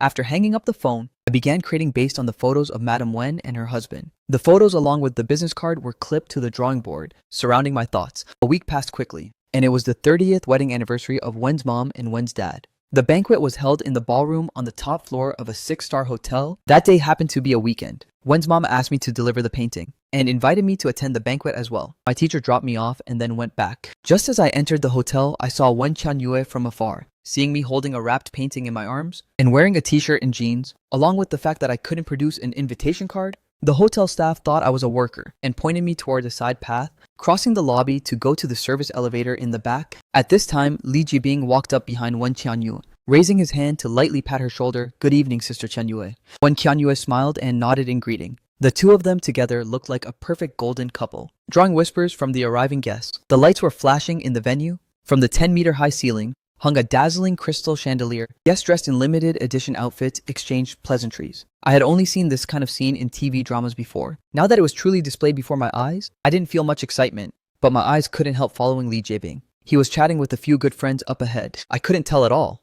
You actually managed to capture the heart of the eldest Miss Wen just like that. After a round of pleasantries, one of the friends teased, with no lack of envy in his voice, no way. She actually has a boyfriend. Li Jibing denied. That boy is a student at Haida just like me. The two of them have been together for a long time. I found it laughable. So it turns out he knew about his own relationship with Wen Qianyue all along. I used to think Li Jibing was open and upright and probably didn't know about the relationship between me and Wen Qianyue.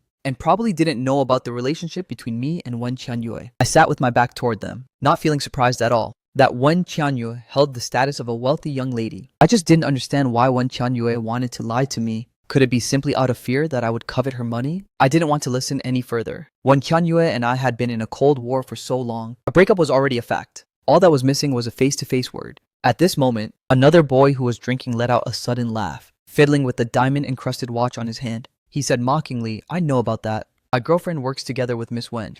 3 years ago, Miss Wen got into a car accident, and that boy saved her. Who would have thought that while Miss Wen was comatose, he stole the gold watch left behind by Miss Wen's grandfather? The surrounding people gasped. Li Jibing also shook his head in disapproval. That's way too greedy. He saved Miss Wen, so was he still afraid the Wen family wouldn't reward him handsomely? How much could a gold watch possibly be worth? That's where you're wrong. These poor people grow up poor from childhood, and they are incredibly short-sighted. When they see something valuable, they just can't keep their hands off it. The boy said triumphantly, there's no cure for being poor. I felt completely frozen from head to toe. So it turns out when Qianyue actually minded the watch incident, then why didn't she just ask me? The boy continued to speak. Miss Wen isn't stupid. Knowing he loves money, she intentionally pretended to be poor to let him support her. In the end, that loser didn't get a single dime out of it, and was just played like a fool by Miss Wen. Jibing, you must seize the opportunity. Miss Wen has been so good to you these past few days. You should definitely take your chance. Tens of billions in assets is no joke. I followed the stairs at the back of the hotel, walking down step by step. Many scenes in my mind gradually became crystal clear. After we got together, we once visited a night market together. I fancied a water cup that cost 16 yuan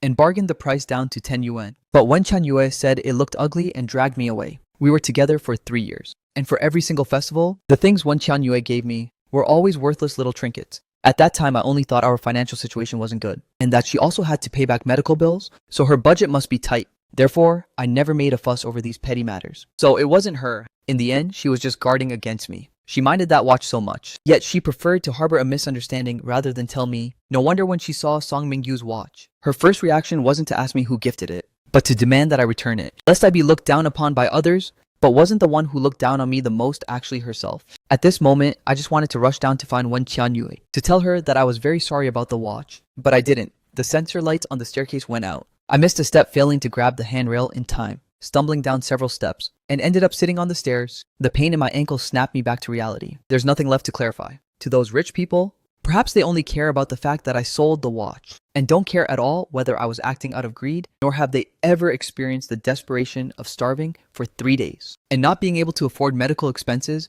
Why didn't I just tell her directly back then? Because I liked her. She looked down on me for being too poor, and the subsequent hardships the two of us faced, working too many part-time jobs but still unable to save enough money to repay her. So I just kept treating her very well without expecting anything in return. Amidst too many sufferings, the warmth she gave me made me forget about the existence of the watch for a time. Having no parents left me sensitive and filled with inferiority, terrified of being looked down upon by others the most, so I simply didn't ask, and she didn't bring it up either. The watch incident was my fault, and it should be returned to its owner. I got up and nudged my way down step by step. Kanyue arrived at the venue, her eyes searching around for my figure. She heard from her mother that I was invited today. She didn't see me downstairs earlier and still couldn't find any sign of me now. During this period of time, she had seriously considered Chen Chao's suggestion, but it resulted in a one-sided breakup with me, without having any contact with me. She deliberately avoided having any contact with me. She intentionally didn't carry that old phone, and when that phone ran out of battery and turned off, she didn't even know. She voluntarily took note that Li Jiebing was very good, sharing the same artist mindset as me. Importantly, there was no class divide with him, and no financial pressure. She didn't even have to worry about her secret being discovered. Being with him was much more comfortable than being with me most of the time. Wen Qianyue didn't even feel any discomfort initially. But once the novelty wore off, and Li Jiebing stood before her, sharing interesting anecdotes about shopping with friends today and having afternoon tea, Wen Qianyue actually began to feel uncomfortable. She found that she preferred listening to me complain to her about how the vegetable prices at the market had gone up by another 20 cents. During this period of time,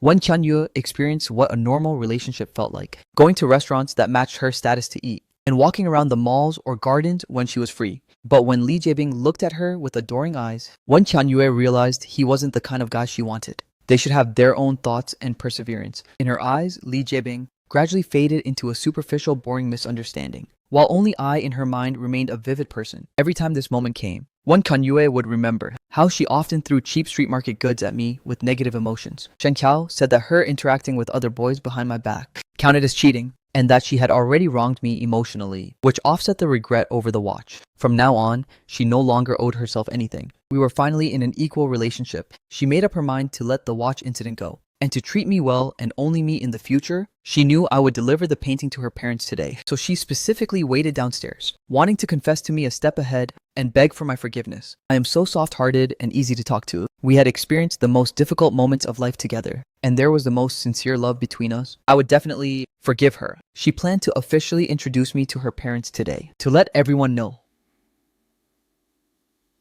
that this was her Wen Qianyue's boyfriend. She wanted me to know that as her boyfriend, 100,000 yuan was only fit to be thrown into the water to hear a splash. But I didn't show up, or maybe I did, but Wen Qianyue didn't run into me. Sister, what are you dazing off for? It's time to cut the cake. When Xiao's dragged the dazed Wen Qianyue over, the family of four cut the cake amidst everyone's blessings. Then the waiter came over. Madame Wen presented the painting as a gift to her husband, an endless golden wheat field with bold and striking usage of colors. At first glance, it felt extremely aggressive. But upon closer inspection, a sense of gentleness emerged. The small path in the wheat field extended into the distance, with the figures of a man and a woman walking forward seen from behind. The imagery was abstract, with just a few strokes transforming into a dynamic sense of character movement. Yet it could make anyone's first reaction be that they were Wen Qianyue's parents. Old Wen look. Madame Wen seemed to have discovered a secret, and only pointed out the golden wheat field to old Wen. The sharp wheat awns cleverly veered away, and two children faintly appeared inside. Running toward the couple, this represented their family of four. When Qianyue felt a wave of panic in her heart.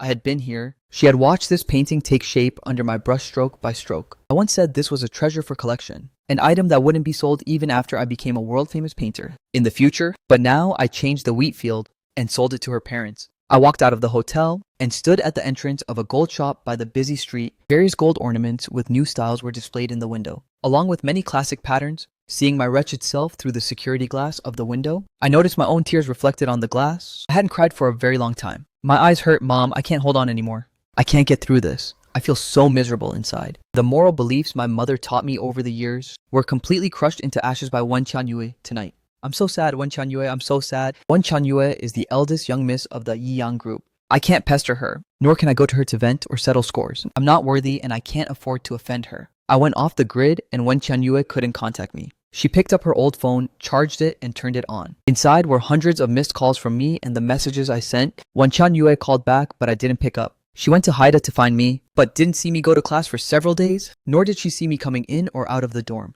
Wen Qianyue had never formally met my roommates. Just like that, she kept watch at the dorm entrance for a few days, and only found my roommates after asking several students in a row. My 3 roommates were about to go to the cafeteria to eat together. They were originally happily talking and laughing, but they all stopped when they saw Wen Qianyue. Their faces full of wariness. What do you want? When Qianyue quickly spoke up, classmates, I want to ask what Jiang Chen has been up to lately. She actually wanted to ask where I was, but she was worried they would find out she couldn't locate me. Lest my roommates misinterpret that we were just having a conflict. Thinking my roommates would misunderstand that we are having conflict, Song Mingju jeered, we wouldn't dare talk nonsense. Li Jibing's girlfriend coming here to express concern for our Jiang Chen. If word gets out, Jiang Chen's reputation will be ruined. How would our Jiang Chen even face anyone? The other 2 roommates also took a step back alongside him. Wen Qianyue had picked up Li Jibing a few times, plus Li Jibing had previously distributed to many classmates the milk candies Wen Qianyue bought back from France, openly calling himself Wen Qianyue's boyfriend without any hesitation. Those who didn't know better would have thought they were wedding candies. Pity that idiot Jiang Chen was with her for 3 years. Yet his presence wasn't even half as prominent as someone else's half-month streak, effectively getting advertised into an ex by Li Jibing and not even deemed worthy of having a proper name. After saying their piece, the 3 didn't want to linger. Lin Feng noted that the restaurant's braised ribs were sold out and didn't forget to roll his eyes at Wen Qianyue as they passed her. The more Lin Feng thought about it, the sadder he felt. Even the braised ribs had lost their flavor. Let's pack some food back for Jiang Chen. These past few days, he has been eating steamed buns dipped in free soup and only eats 1 steamed bun a day. He really couldn't bear to watch it anymore. Song Mingju said disdainfully that poor ghost has a sky-high pride. Even if you bring it for him, would he even eat it? Besides, do you even know if he can come back today? Just hurry up and eat your food. Lin Feng and Luo Hao sighed. He hadn't been back for 3 days already. At 4 a.m. in the city center, I carried the last crate of alcohol inside and arranged the bar counter neatly, using a rag to wipe the bar counter clean. The table of guests had a great time today, dragging the time out until now before leaving, massaging my shoulders. I prepared to clock out and left through the back door of the bar. The smell in the back alley wasn't pleasant, and the streetlights were faint. I walked carefully to avoid stepping on anything dirty. I had requested a month's leave from the school. The teacher's studio is open to guests all day, and at 8 p.m. I go to a downtown bar to help out in the back kitchen. Calculated this way, I could earn an income of nearly 20,000 yuan a month. A city with a high income drives high consumption. The only thing I can do is to minimize my expenses as much as possible and save up all of my income. Wen Qianyue's watch must be paid back. I won't bear this infamous reputation.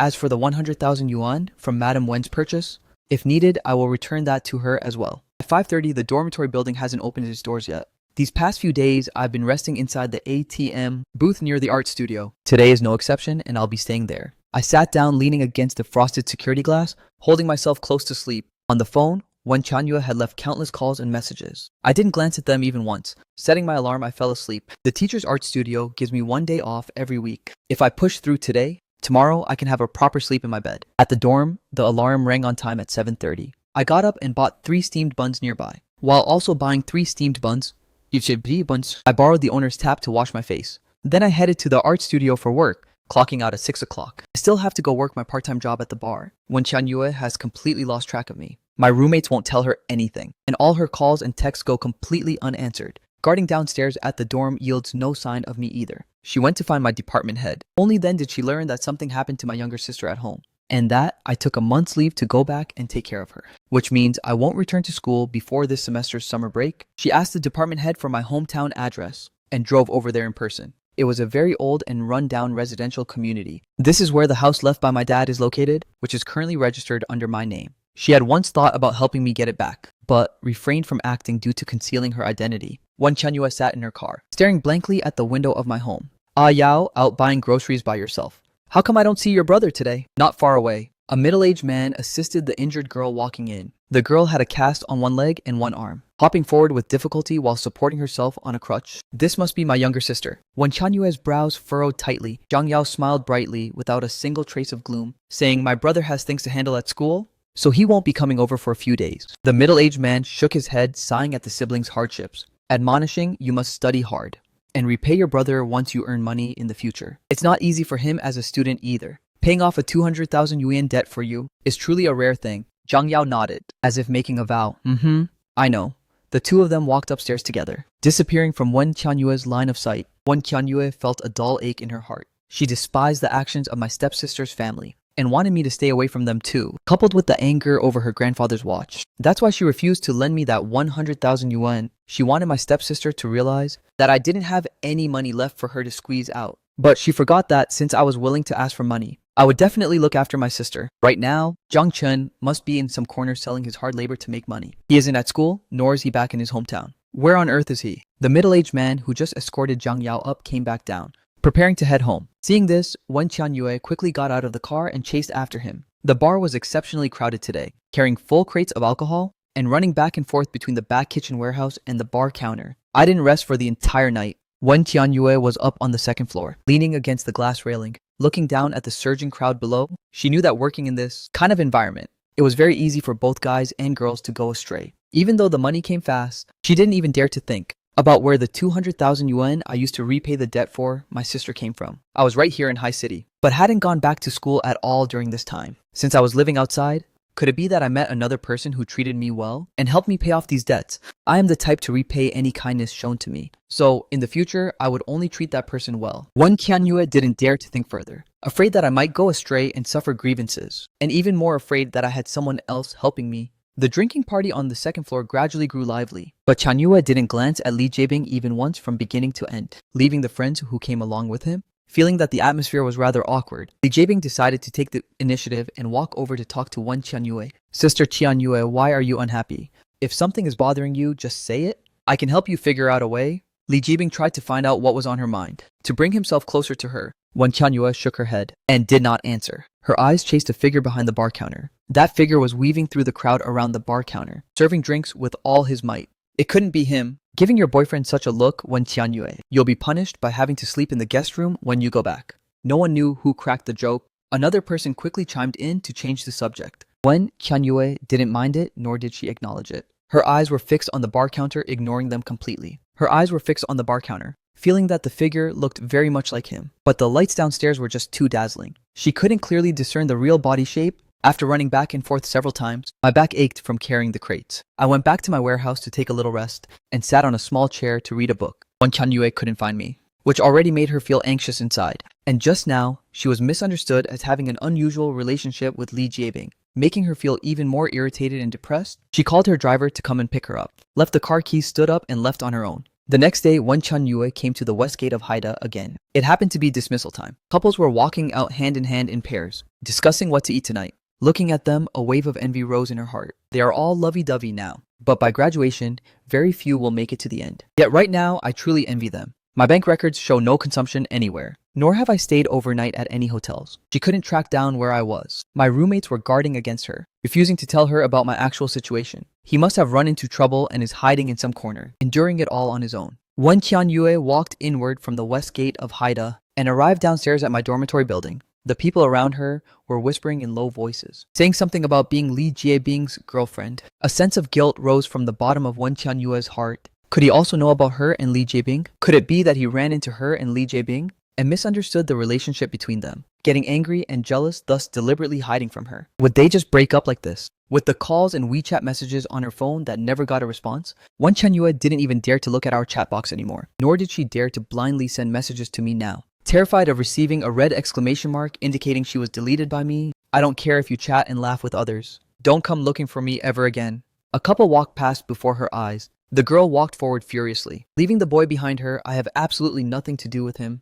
I don't even know him. The boy followed her footsteps closely, begging for mercy. She just asked me about the brand of my clothes, because she wanted to buy it for her boyfriend. I don't believe you. You were clearly laughing with someone else. You don't like me anymore. The girl's voice gradually faded away. Wen Qianyue suddenly panicked. She had to find me and explain the whole situation about Li Jiebing clearly. They couldn't just sever ties completely. I went to the back alley to throw away the trash and heard someone crying and shouting not far away. The general idea was that the guy wanted to break up, while the girl was crying and begging him to stay, questioning him if there was another woman. This kind of thing could be seen everywhere on the bar street. How foolish. I complained indifferently. I had heard it so much that I was numb and wouldn't even give it a second glance when passing by. But today, something felt a bit off. The guy was nowhere to be found. The girl was playing a one-woman show all by herself, crying and laughing as if she were drunk, bumping into me and falling down on her own. Getting back up, she walked toward the depths of the alley like a ghost. I went back to the kitchen, only to find that my t-shirt was stained with something strange. Going to the restroom to wash it clean, the water rinsing off turned out to be bloody water. That girl's hand had touched me just now, so it must have been smeared from her hand. Having blood on her hands meant only one possibility. That girl was doing something reckless to herself. The bar needs to call an ambulance. They dispatched me to send that girl to the hospital. The hospital was brightly lit. Inside the emergency room, that girl kept making a fuss and wouldn't cooperate.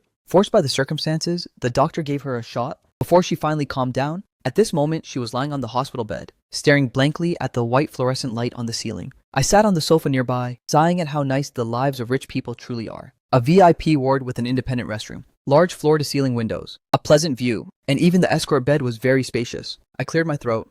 Can I contact your family? I still have work tomorrow morning and have to leave very early. But that girl couldn't hear my words at all. Her world couldn't hear my words at all. Time passed bit by bit. That girl kept her eyes open the whole time without saying anything. Suddenly, the girl's faint voice came from the ward, trembling on the verge of a breakdown. Say something. I asked back half asleep. Only then did I react to what was happening. That girl wanted someone to comfort her. After a long pause, I finally spoke. I'm clumsy with words. I can't say nice things, nor do I know how to comfort people. My situation is actually a bit more miserable than yours. You have money. Even when you're hurt, you can still stay in such a nice hospital room. While I don't even know where my tomorrow's meal will come from. Are you that poor? Who are you fooling? That girl didn't believe me. It's understandable for young people to be poor, but when one person eats their fill, the whole family doesn't starve. Working at that bar, your monthly income shouldn't leave you living so miserably. I didn't want to talk about it, but taking advantage of the darkness and being eager to find an outlet to vent my feelings, during my freshman year, my dad and stepmother unexpectedly passed away. They left the only house to the younger sister brought over by my stepmother. I rely on scholarships to study, so I started working part-time jobs very early on. I got a girlfriend. When she got into a car accident, I just happened to pass by and saved her life. For the first 2 years, she was hospitalized and borrowed some money. So we worked together to pay off the debt. At the beginning of this year, she finally collected the money and finished paying it off. I thought life should gradually start getting better. What happened next?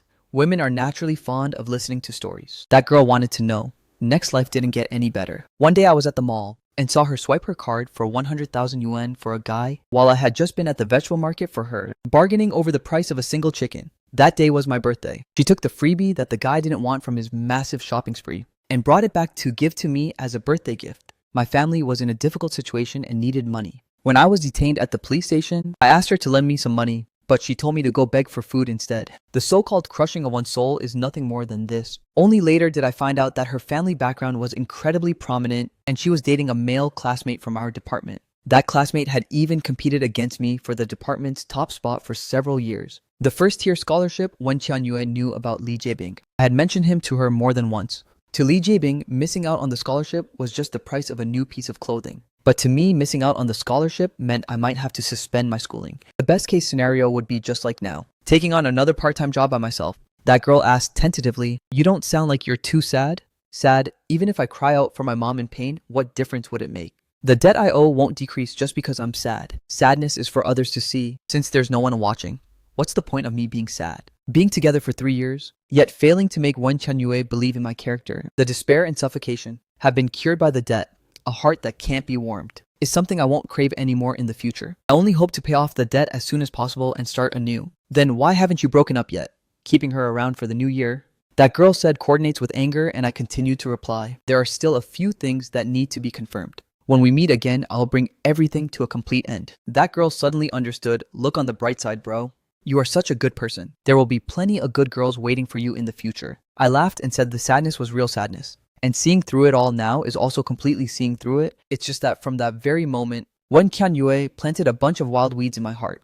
They grew wildly out of control and completely messed up my emotions, disrupting my hard work and dedication. I didn't bring up a breakup, not because I couldn't let go of my past efforts, but because I've been looking for a way to pull it out by the roots. Regarding what Wen Qianyue owes me, I want to change back to a person with no distractions. Instead of my current riddled self, girl, you're only a high school sophomore. When you get discharged tomorrow, go home and apologize to your parents. There is still a warm family waiting for you. Everything can still start over again. That girl remained silent for a long time.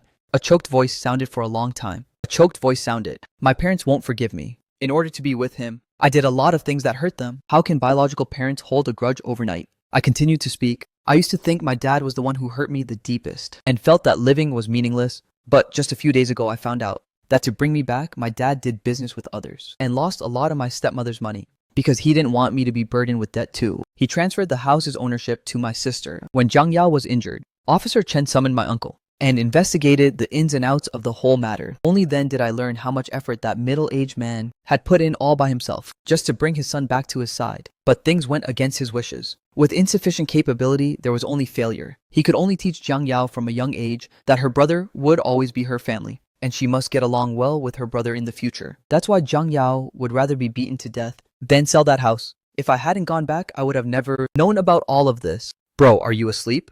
She couldn't sleep and wanted to hear me talk. When her voice sounded from that side, I finally snapped out to my thoughts. Putting aside past matters, taking leave wasn't actually all bad. Some good things happened too. Tonight I got paid to save a life, and because of you, I got a bed to sleep on. Without having to squeeze into a booth with an ATM machine, I spoke lightheartedly. So I should actually thank you. The ATM always reminds me to perform transactions. It's actually very noisy. I could never sleep soundly, fearing someone would need to use it and I'd get in their way, or that I'd be driven away by them. That girl's name was Sun Xiao Qiao. At 5 a.m., she called her friend. Her friend rushed over in a frantic hurry. I had just finished washing up and was preparing to leave. When I looked up, oh wow, it was actually an acquaintance. Bro, it was you who saved Xiao Xiao. When Xiao's had just walked through the door, when he saw me coming out of the restroom and blurted it out subconsciously, I nodded in greeting, then pulled out my phone to add Sun Xiao Xiao as a WeChat friend, saying if a person wants to commit suicide, no amount of times can stop them. But if you feel that living is meaningless, you can come and take a look at my world. Once you taste the hardships of the human world, being able to fill your belly and stay alive is the greatest fortune. I didn't greet Wen Xiao's, but stood up and left. I was still wearing yesterday's black t-shirt, which still had dark brown stains on it. I didn't dare to wash it while sleeping here last night, fearing it wouldn't dry by this morning and I wouldn't be able to wear it. Now he has to go back to the dorm first to change his clothes before he can head to the art studio. Just as I opened the hospital room door, I bumped right into Wen Qianyue. Wen Qianyue never expected in her wildest dreams that the man she had been searching for would appear right here, so caught off guard. Wen Xiao's was incredibly excited. It was his big brother who saved Xiao Xiao. Wen Xiaozi told Wen Qianyue in excitement. Just now, Xiao Xiao had already given him a rough account of what happened. Yesterday, she was so heartbroken that she had a sudden lapse of judgment, and it just so happened that this big brother passed by and saved her. I didn't talk big, only saying distantly, I have something to do, so I'll leave first. After saying that I bypassed Wen Qianyue and left, the world is neither too small nor too big. Yet the gap between our classes is so massive, yet we could actually still run into each other. Wen Qianyue didn't step into the room but followed me out instead. Sun Xiao Xiao looked completely confused. Wen Xiao's explained, Xiao Xiao, that is actually my sister's boyfriend. He saved my sister's life before, and later stayed with my sister, even supporting her for 2 years. Your sister's boyfriend. Sun Xiao Xiao couldn't believe it. Wasn't that the scumbag girl in the story she heard last night? Wen Xiao's nodded without realizing anything at all. That's him. Now he has saved you too. He really is my benefactor? Sun Xiao Xiao fell silent, hesitating whether or not to tell Wen Xiaozi the truth. Wen Qianyue followed me out of the ward, grabbing my wrist in the hallway after leaving the room. Grabbing my wrist in the hallway, she asked Jiang Chen, what have you been doing lately? I called you, but you didn't pick up. I've been looking for you for so long and it wasn't easy to run into you. Why are you rushing to leave without saying a single word? I laughed calmly. I've been busy working lately. It's not convenient to use a phone. Wen Qianyue already had an answer in her heart. Not allowed to use a phone during work, and didn't see the messages after work. But as for the real reason, did he still just not want to? Recalling that for a period of time before, she had deliberately ignored Jiang Chen Wen Qianyue, felt that she was in the wrong, and didn't want to get entangled in the phone issue. Just as she was about to speak, she finally noticed the clothes I was wearing today. Isn't this the uniform of the bar staff from yesterday? Wen Qianyue frowned and asked, you're working in a bar. I didn't deny it, wanting to hear what Wen Qianyue would say next. Was she going to accuse me of going to that kind of place to make fast money? Or lecture me that I shouldn't go there, because I would be looked down upon by others? Who would have thought that Wen Qianyue didn't say a single word? Feeling extremely annoyed with herself inside, that she actually failed to recognize Jiang Chen yesterday. The elevator arrived. I walked in, and Wen Qianyue followed me inside. Have you been staying there during this period of time? Is it because of that 100,000 yuan incident last time? Last time was my fault. Don't worry, whoever you borrowed it from, I'll help you pay it back. I didn't explain much, no. I didn't borrow money. Wen Qianyue felt relieved. She knew that if I said no, it definitely meant I hadn't. Then stop working there. That kind of place is too chaotic. I'll give you my supplementary card. Focus on your studies from now on, and don't work part-time jobs anymore, okay? I waved my hand and refused no need.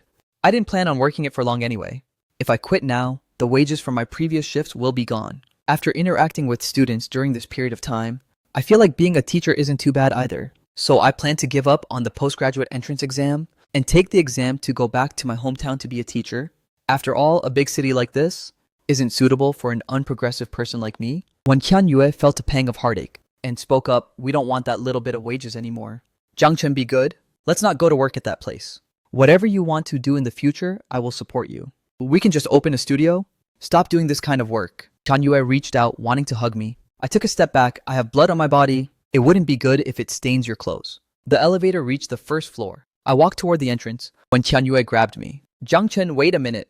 I drove here, I'll take you back. But I suddenly stopped dead in my tracks, with a strange smile on my face, seeming to mock myself, yet also looking like I was mocking her. No need such an expensive car belonging to the eldest young miss. If I get it dirty, I won't be able to afford the compensation. When Kyan Yue felt completely frozen from head to toe, rooted to the spot. He knows. I walked for a long time along the way, and arrived at the bus stop sign. The bus wouldn't start its first run until 6:30. When Kyan Yue didn't drive her car, but followed me, keeping neither too close nor too far, waiting for the bus together. The two of us shared no words all the way. When Kyan Yue wanted to find a topic to chat with me, but I was entirely in self-defense mode, and she didn't exist in my eyes as a person at all. Every time when Kyan Yue tried to start a conversation, I would only give a lukewarm non-response. When Kyan Yue wanted to explain the reason behind all this to me, but after thinking for a long time, she still couldn't bring herself to speak. Arriving at the west gate, I was unwilling to walk in together with Wen Qianyue. It was utterly laughable. We had been together for 3 years. Yet in the end, we had to sneak around to avoid suspicion, terrified that if I wasn't careful, the reputation of being a third party would be pinned on my head. Wen Qianyue stayed at the west gate waiting for me. While I went back to the dorm, my roommates hadn't even washed up yet. After changing my clothes, I deliberately took a detour to leave through the east gate and headed to the art studio. At 8 p.m., I went to the bar on time for work. I figured Wen Qianyue would follow me here, but I didn't expect her to arrive even earlier than I did. Tonight, Wen Qianyue booked the entire venue, so there were no other guests. Her booking the venue today meant she was the ultimate VIP, and the boss would satisfy any of her requests. Therefore, when the boss found out Wen Qianyue came for me today, he personally came over to fetch me to meet Wen Qianyue. Zhang Chen, a guest out front, is looking for you. The big boss personally invited you. I stood up helplessly. In the front hall, Wen Qianyue sat all by herself right in the center. With a glass of water placed on the table, she was no longer that working corporate slave, but possessed a naturally superior family background and the aura of someone who has occupied a high position for a long time. This kind of unapproachable Wen Qianyue was also something I was seeing for the first time. The boss gave me a meaningful look before leaving, telling me to seize the opportunity. I treated Wen Qianyue just like the most ordinary guest in the venue. Miss Wen, what can I do for you by calling me over? Wen Qianyue hesitated slightly. I wanted to find you to talk. I put my professional fake smile on full display. You are a guest. If you want to chat, of course you can. Wen Qianyue stood up and pulled me toward the second floor. Let's go up and talk. Let's not affect the boss's business. The boss nodded repeatedly and found a few people to guard the foot of the stairs, and then had the security guards open the doors for business. Wen Qianyue looked at me and said, Zhang Chen, I waited for you at the entrance today. I didn't show up the entire morning. Wen Qianyue thought that maybe I was just tired. She prepared lunch for me at noon and specially went downstairs at the dormitory building to find a classmate of mine to bring it up to me. Only then did she find out I was working outside and had already left in the morning. This left Wen Qianyue overwhelmed with shame. When ordinary people date a boyfriend, they wouldn't let the guy work part-time jobs day and night like this. Yet she had so much wealth and savings, but had never let Zhang Chen enjoy a single penny of it. I just sat there the whole time without speaking or moving. Wen Qianyue felt even more miserable in her heart. Zhang Chen, it's my fault that I hid my identity from you. I apologize to you. If you blame me for lying to you, I can accept it whether you hit me or scold me. But please don't stay silent, and don't ignore me or pull a disappearing act. I shook my head and said calmly, I don't blame you. These things belong to you in the first place, and it's your absolute right to decide under what identity you make friends. Hearing this, Wen Qianyue felt even worse in her heart. Isn't this just trying to clear all ties with her? Wen Qianyue choked up and said, I'd rather you blame me. Please don't act so indifferent like this. Zhang Chen, I'll accept whatever you say today. You just can't clear your ties with me like this. We have 3 years of feelings together. Ever since she got together with me, she had never once thought about the possibility of breaking up. I looked at Wen Qianyue for a moment before speaking up. Fine. Then let me ask you, why did you hide your identity to get close to me? And during that period when I was calling you, where were you? What were you doing? And who were you with? Wen Qianyue choked up. She couldn't answer either of these two questions. Otherwise, what awaited her would be an instantly shattered ending. Wen Qianyue shifted the focus. Everything before was my fault. Zhang Chen, please believe me. I will slowly make it up to you in the future. Let's just let everything in the past go, okay? Now I ignore her. Wen Qianyue added further. Just treat it as getting to know me all over again. I won't lie to you ever again in the future. Not getting the results I wanted. The full weight of my disappointment poured down, feeling as though I had lost all strength in my body. When Qianyue looked at me anxiously regarding this relationship, she had felt insecure in her heart right from the very beginning. While making a big deal out of that watch, she was also terrified of having her identity discovered by me. Later, after listening to Shen Chao's terrible advice, she forced herself to temporarily forget about me and seek another way out. Yet she was even more afraid of me seeing it. Besides insecurity, there was an even greater emptiness in her heart. A guy who shared the same major as me couldn't fill these empty voids. A boy who was poor but not lacking in ambition didn't deserve to have her affection. Only Zhang Chen can do it. We once shared hardships together. So we must share prosperity in the future. Being in the position of Wen Qianyue made her understand even more clearly that a man like me is very hard to come by. Understanding clearly that a man like me is very hard to come by. Zhang Chen, I will treat you very well. We won't ever separate in the future. I didn't speak, just sitting on the sofa with my head lowered. Zhang Chen, let's resign and go home, okay? Clarity returned to my eyes. I pushed Wen Qianyue away, stood up, and straightened my clothes. I can't quit this job. I'm heading downstairs first. Wen Qianyue panicked. Zhang Chen, do you really still want to work here? I spoke coldly. You just said you would listen to me on everything. Wen Qianyue shut her mouth instantly, and then followed me downstairs. Thinking to herself, at worst she could just do ideological work on him every single day. There would eventually come a day when he wouldn't want to do it anymore. There were already guests downstairs. Wen Qianyue followed me into the back kitchen, rolling up her sleeves to help me carry the drinks. Though she was clear about its heavy weight, Wen Qianyue bit her lower lip tightly, realizing I had been getting by like this for the past 3 years. The guilt in her heart intensified, making her resolve to get me to resign as early as possible. The bar owner saw a guest turn into an employee. I sat on a stool in the back kitchen, holding a book in my hand. Seeing the situation, the owner couldn't help but sigh. The taste of rich young misses is truly unpredictable. At night, after cleaning everything up and clocking out, when Qianyue went to get her car, the owner called me into his office. Zhang Chen, your life hasn't been easy. Seize this opportunity right now, and try your best to secure a fallback option for yourself.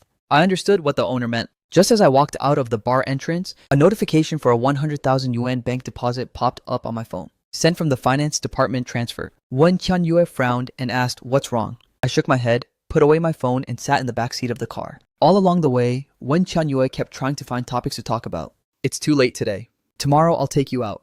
To get familiar with the environment around here, I'm planning to return that rented apartment.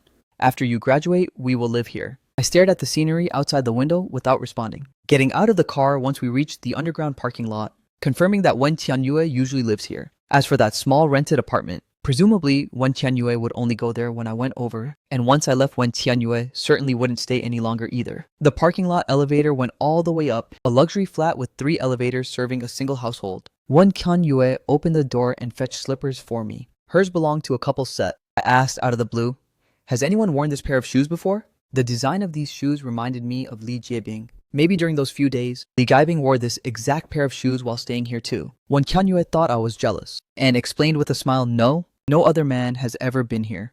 These were all prepared for you. Pulling me toward the master bedroom. The display cabinets were fully packed with clothes. Zhang Chen, all of these are for you. Wen Qianyue kissed my cheek. Apologizing once again, I'm sorry. Because of me. You suffered a lot of grievances in the past. Now I'll give all of it to you. I picked up one of the watches to examine it closely. This was one that Song Mingyu owned. So it turns out there was a share for me here too. Seeing that I liked this watch, Wen Qianyue took it out and put it on me. This watch was bought for you. I bought it back when it first came out, thinking you would definitely look great wearing it. And now that you've put it on, it really looks great. I lacked any real interest and didn't want to admire such an expensive thing. I'm tired and I still have to get up early tomorrow. Even with Wen Qianyue driving me, I still need to wake up at 7 o'clock tomorrow. It's already 2 a.m. now, leaving me with not much time to sleep. Wen Qianyue understood instantly and arranged for me to stay in the master bedroom. While she retired to the guest room herself, I took off the watch and put it back in its original place. Sizing up this room, every single part of this place screamed high class. The bathroom was even bigger than the old house in my hometown. I didn't know how to use the bathroom shower head. No matter how I turned it, there was no hot water. So I could only search the internet for how to use it, and unexpectedly learned about its value. This single set of bathroom fixtures alone could buy half a house in my hometown. adding the fittings of the entire bathroom. My house back home couldn't even afford this one bathroom. It's truly ridiculous. Outside the window are the hardships of the human world. Yet, wrapped inside, I can now use these things at will. I felt like a price tag scanner, searching the value of these things all over the room. The bed was too soft, and the sheets and duvet covers were so expensive that I couldn't sleep. Rolling off the soft bed, I lay down on the floor to fall asleep. The luxurious decoration, and entire stacks of cash that could be seen everywhere, brought my sorrow to an absolute peak. It was under this person's deception that I worked like an ox and a horse for 3 whole years. At 6:30 the next morning, Wen Qianyue called for me from outside the door. When I stepped out of the room, breakfast was already set up outside. Wen Qianyue frowned. "Why are you still wearing yesterday's clothes? Do you not like the ones in the walk-in closet?" I shook my head. "I have to go to the art studio in a bit. Those so-called short-sleeve shirts in Wen Qianyue's walk-in closet? The cheapest ones cost over 1,000. They aren't suitable for me." After eating breakfast, Wen Qianyue drove me to the art studio and then headed over to her company to work. At noon, Wen Qianyue called me, but I didn't pick up. Wen Qianyue couldn't walk away from her duties, so she had the nanny from home deliver lunch to the art studio for me, but I wasn't there. At that moment, I guessed that Wen Qianyue would come looking for me again. So I asked Shen Chuning for a leave of absence and went back to school. I bought 2 steamed buns at the cafeteria and went back to the dorm to eat. There was no one in the dorm. It seemed the other 3 had gone out again to upgrade their meal. Right after I took 2 bites, the 3 of them came back. Lingfeng was holding a disposable food container in his hand and placed it on my desk. I was about to refuse when Song Mingyu said proudly, "These are today's leftovers? Seeing how pitiful you are, we're giving them to you to eat." Inside the food container was boiled beef. A lot of the meat inside was gone, but the portion of vegetables was quite plenty. I didn't refuse. I picked up my chopsticks to grab the food and eat. Originally, they had planned to bring a fresh portion back for me, but Song Mingyu laughed at them for being foolish, saying that, with the pride of a little poor ghost like me, if I ate a whole portion, I would definitely insist on paying them back. It was better to make it half a portion so I couldn't pay them back. Sure enough, I didn't refuse. Lingfeng and Lohao both cast looks of absolute worship towards Song Mingyu. Truly the bizarre pride of a poor ghost, preferring to eat someone else's leftovers. It was savory spicy and went great with the buns. As I ate, I found a pile of beef hidden at the very bottom. My hand holding the steamed bun paused. Pretending not to notice, I buried my head and continued eating. Half a bag of milk candies was thrown right in front of me. Song Mingju's scornful voice sounded from behind me. "Don't misunderstand. This crappy merchant mixes all kinds of flavors together and sells them as a whole bag. We've already picked out all the good ones from this bag of candy. The few left over are flavors that none of the 3 of us can stand.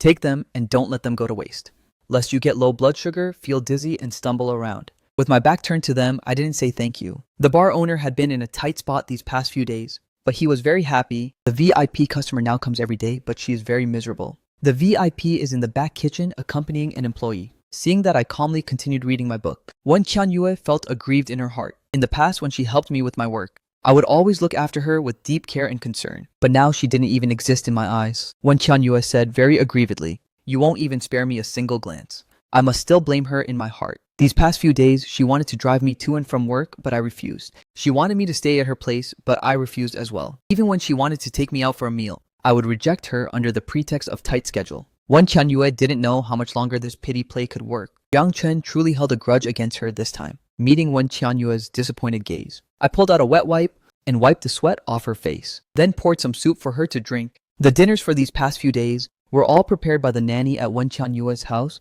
who would pick me up after work and hand them over to me. Inside, everything from the main course to fruits was fully provided, all of which were my favorite foods. Foods that would make my mouth water with just one glance in the past are things I don't even want to look at now. Lying that I had already eaten, I then let Wen Qianyue sit down and enjoy my service. Yet my heart remained entirely cold and calm. This is the young miss of the Wen family, not the girlfriend I had been in love with for many years. Jiang Chen, my friends are outside. Let's go over and meet them together, okay? Wen Qianyue was afraid I would use work as an excuse. I packed my book into the canvas bag and laughed. It's not proper for me to meet people like this. I'm still wearing my work uniform, and my hands are still covered in dust. Wen Qianyue was originally worried that I wouldn't want to meet them. She didn't expect it to be because of this reason, and hurriedly led me toward the upper floors. Above the bar was a hotel. Wen Qianyue swiped her card to open the door to a suite. Unsurprised by this, I went inside to take a shower. After I finished washing up, Wen Qianyue took her turn. A few sets of clothes were hanging inside the room. I groomed myself thoroughly and realized that I actually looked quite decent. I finished packing up and walked out, leaving Wen Qianyue's mouth wide open, while she deeply regretted her actions at the same time. Realizing that such a great boy had been lost by her, I ignored Wen Qianyue's sentimentality. and walked to the door to change my shoes. Canvas shoes didn't match such a nice suit, but this was my first time meeting her friends. So of course I had to be a bit more formal. I wondered if among these people, there was anyone who had seen me that day. One Chanyue and I went up to the second floor. The lighting inside was rather dim, barely allowing me to see everyone's appearance clearly. Including me, there were a total of 3 men inside. The rest were all girls. Oh, our sister Yue is finally willing to bring him out to meet us. Before we could even greet them upon entering, a playful voice teased jokingly. When Chanyue held my hand and introduced to me, the one speaking is Zhao Pingshuan. I'm half a year older than him, so he calls me sister. He's quite a playful guy. Don't take what he says seriously. Zhao Pingshuan was the first to show goodwill, that's right. Brother-in-law, I'm just a bit of a jokester. If I say anything inappropriate, please be the bigger person and don't take it to heart. I nodded in response. When Chanyue continued to introduce, the one next to him is Shen Qiao. She is the art director of our company. The one beside her is her fiancé, Wu Yue, who is also in our company, Shen Qiao's fiancé. I remember during the Wen parents' wedding anniversary, he completely sold me out in front of Li Jiebing. Thinking back now, Li Jiebing's rather subtle attitude toward me afterward was very likely thanks to him. As for the remaining people, Wen Chanyue introduced them roughly, and finally it was my turn. This is my boyfriend, Jiang Chen. Shen Qiao knew what was going on in her mind, while Wu Yue had even more calculations running through his head. God knows how many good words he had said, just to curry favor with Li Jiebing. Now that I am standing here, all his past efforts have gone to waste. Zhao Pingshuan started to stir up the crowd. Over there, Wu Yue immediately put on a familiar act and switched seats with Shen Qiao, sitting on my other side right next to me. Before 5 minutes had even passed, he acted like a good brother to me, Jiang Chen. You're still a student, right? Which university are you from? I finished my sentence all at once. A junior at Haida University. Who would have thought Wu Yue would grab my hand and praise me? No wonder I see your hands are a bit rough. So it was honed by a top student holding a pen. Just by these hands alone, I know you'll definitely be a painter in the future. When the topic of my hands was brought up, when Chanyue's back stiffened, seeing Wu Yue and me chatting happily, she felt it was necessary to put in a word with Shen Qiao. To have Wu Yue accompany me more in the future, I placed Wu Yue in the position of a clown, amusing myself in my head. When Chanyue completely put her mind at ease and chatted with the friends beside her. After a while, I got a bit annoyed chatting with Wu Yue, so I stood up and headed to the restroom. The staff passing by saw me turn from an employee into a guest, but none of them questioned me. An employee turning into a guest didn't cause much of a reaction. In this kind of place, going to heaven in a single second is something that can happen at any time. The drinking session lasted until almost 12 o'clock before ending. I didn't drink a single drop of alcohol. Wen Chanyue was happy tonight and drank quite a lot. By the time we were leaving, she wasn't very sober. So she called the driver ahead of time to pick us up and take us back. This time, the car that arrived was that very expensive Maybach. The driver was a middle-aged man, surnamed Liu, who looked calm and steady. When Chanyue raised the partition and draped her whole body over me, muttering and calling out Jiang Chen with her mouth. She was playing drunk to some extent. I knew it, but didn't expose her. Arriving home, I placed Wen Chanyue on the sofa while I was making the sobriety soup. Wen Chanyue quickly showered and changed her clothes and dashed into the master bedroom. By the time I found her, Wen Qianyue was lying in the master bedroom acting completely shameless. Drink the sobriety soup. Her limbs wrapped around me, leaving me unable to move, acting cute and throw tantrums, insisting that I hold her tightly before she would quiet down. Wen Qianyue suddenly said, Jiang Chen, how about we go to France for a trip? I'll accompany you on a vacation. Let's start all over again. I didn't answer, balancing dignity and money in my mind. Beside me, Wen Qianyue was sleeping soundly. I also closed my eyes, forcing myself to disregard dignity. This is a young miss from a wealthy family. By enduring it a bit, I can cross social classes. I'm terrified of being poor. I don't want to suffer poverty anymore. As long as Wen Qianyue is by my side, money, fame, and fortune are within easy reach. Jiang Chen, you can do this. For the sake of money, give Wen Qianyue and yourself another chance. Soon June arrived. The whole country entered the tense atmosphere of the college entrance examination. Zhang Yao still had 1 week left before her exam. As her guardian, I had to go back and take care of her. These were the last days of Zhang Yao and me living together. After the exam, every corner of the country would be open to Zhang Yao's freedom. We owe each other nothing. Wen Chanyue knew I was going back and had the nanny at her house prepare a lot of highly nourishing ingredients. Zhang Yao's leg hadn't fully recovered yet. She hopped around to welcome this future sister-in-law. The building was still that same old building. The moldy smell still made Wen Chanyue feel suffocated. But in front of me, Wen Chanyue still maintained her ultimate upbringing and endured it. I was cooking in the kitchen. When Wen Chanyue walked in, I was simmering the rib soup. The big bone broth in the pot had turned a milky white color. Wen Chanyue couldn't help but swallow her saliva. She had been craving this single bite for a very long time, ever since the misunderstanding about that watch last time. I had never stepped into the kitchen again. Wen Chanyue buried her face against my back. She really liked this faint smell of kitchen smoke that she hadn't felt for a long time. I felt a bit ticklish from Wen Qianyue rubbing against me, and could only speak up, restrain yourself a bit. My sister is outside. Wen Qianyue felt aggrieved. I finished my work. There's no reward at all. Your reward is a bowl of soup.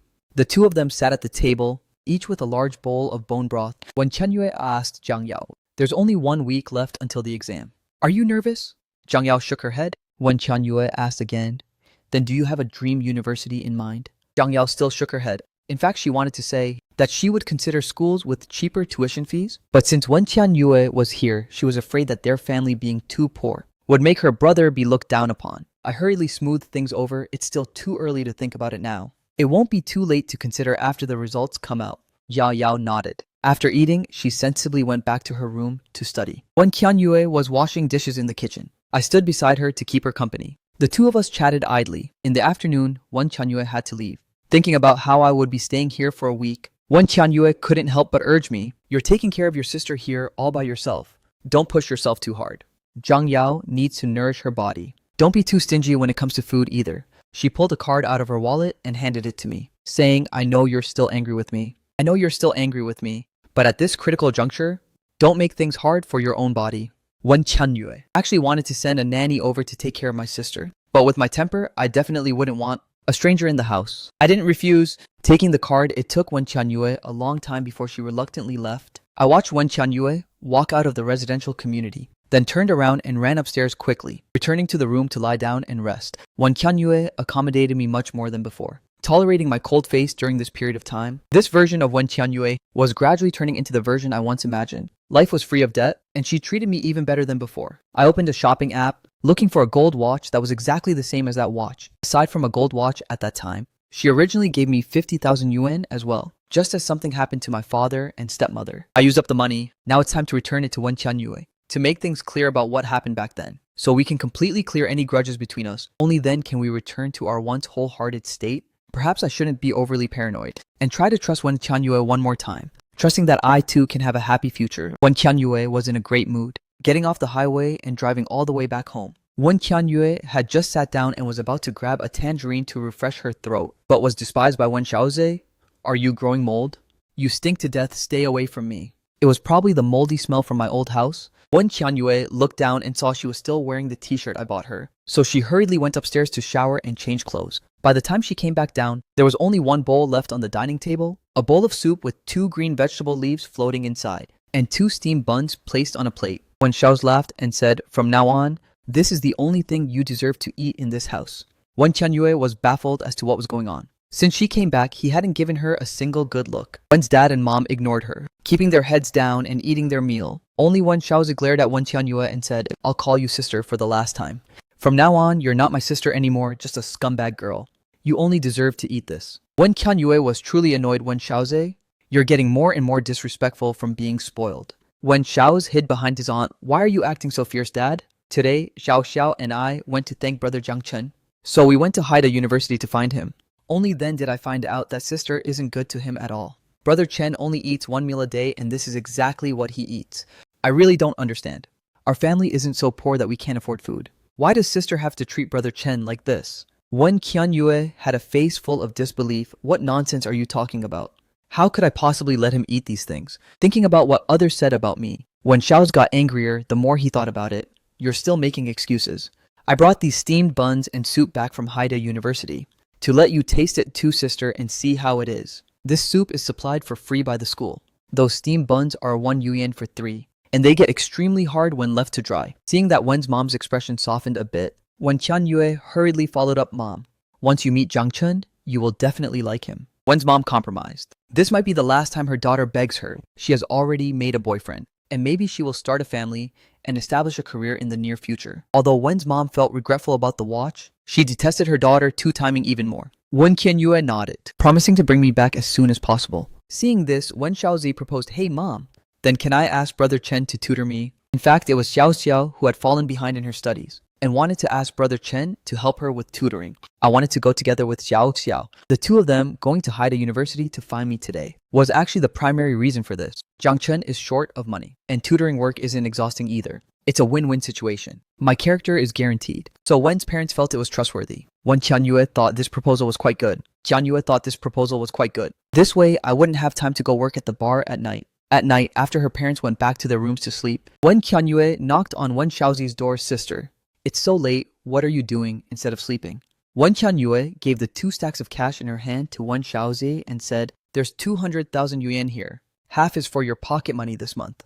The other half is for your brother Chen. Find a way to mix it into the tutoring fees. Don't let him find out. In the future, when you and Sun Xiaoxiao go out to play, bring him along too. With my pride that is higher than the sky. It is absolutely impossible for him to use her card. Thinking about this, Wen Qianyue spoke up to add also for the tutoring time. Pick a weekday night after 8 p.m. This way, Zhang Chen will be forced to quit that bar job. Tutoring after 8 p.m. is quite late. Since there would be no buses, she could personally pick him up and drop him off. Wen Xiaozi's eyes lit up upon seeing the money and hurriedly nodded, please rest assured organization, I guarantee the mission will be accomplished. To make brother-in-law's tutoring comfortable and worry-free. Wen Qianyue went back to her room and video called me. After chatting idly for a while, the call ended and I lay there unable to fall asleep. I hadn't met Wen Qianyue's father yet, but from what others said, he was a businessman full of integrity, coming from a grassroots background. He built everything from scratch with his wife. He kept a very low profile and didn't like to flaunt his wealth on social media, nor did he like sharing his experience of success with others. Having a person like this as my father-in-law, I couldn't picture that kind of image. Just like I couldn't picture what a future shared with Wen Qianyue would look like. During the 2 days of the college entrance exam, Zhang Yao had her cast removed ahead of schedule. Wen Qianyue sent people over to help Zhang Yao move around during the 2 days of the exam. The day after the exam ended, I had to go back to work. Wen Qianyue waited outside the exam hall and sent Zhang Yao back home. After the 3 of us shared a meal together, only then did Wen Qianyue and I return to High City together. On the way back, Wen Qianyue was driving, looking straight ahead. While I was chewing on a local specialty marinated duck tongue, did your sister mention which university she wants to apply for? No idea, I didn't ask. Zhang Yao was already an adult. Which school she chose to apply for was entirely her freedom. But Wen Qianyue couldn't help but worry about Zhang Yao's tuition fees. True, she's an adult now. She should be able to make her own decisions about her affairs. While Wen Qianyue was lost in thought, I suddenly asked, do you know where Sun Xiaoxiao's family lives? The day before yesterday, she called and said she wanted to hire me as a tutor. Asking if I could help her out, Wen Qianyue silently gave Wen Xiaozi a thumbs up in her heart. She didn't expect him to move so fast and already handle me, without even making me suspicious. Though happy in her heart, Wen Qianyue still pretended to be clueless. Are you planning to go? I nodded, yeah. I'll go check out her situation first. If I'm up for the job, I'll wait until a full month is up and quit the job at the bar before going over there. Wen Qianyue was helpless. He still wanted to go to the bar. He hadn't even fully recovered his strength during these few days of rest. Yet he insisted on enduring that hardship. Wen Qianyue advised, how about you stop going to the bar? You should take a good rest for a couple of days to have the energy for tutoring. The staff turnover in that kind of place is extremely high. If you say you're quitting today, you can settle your wages and leave right away.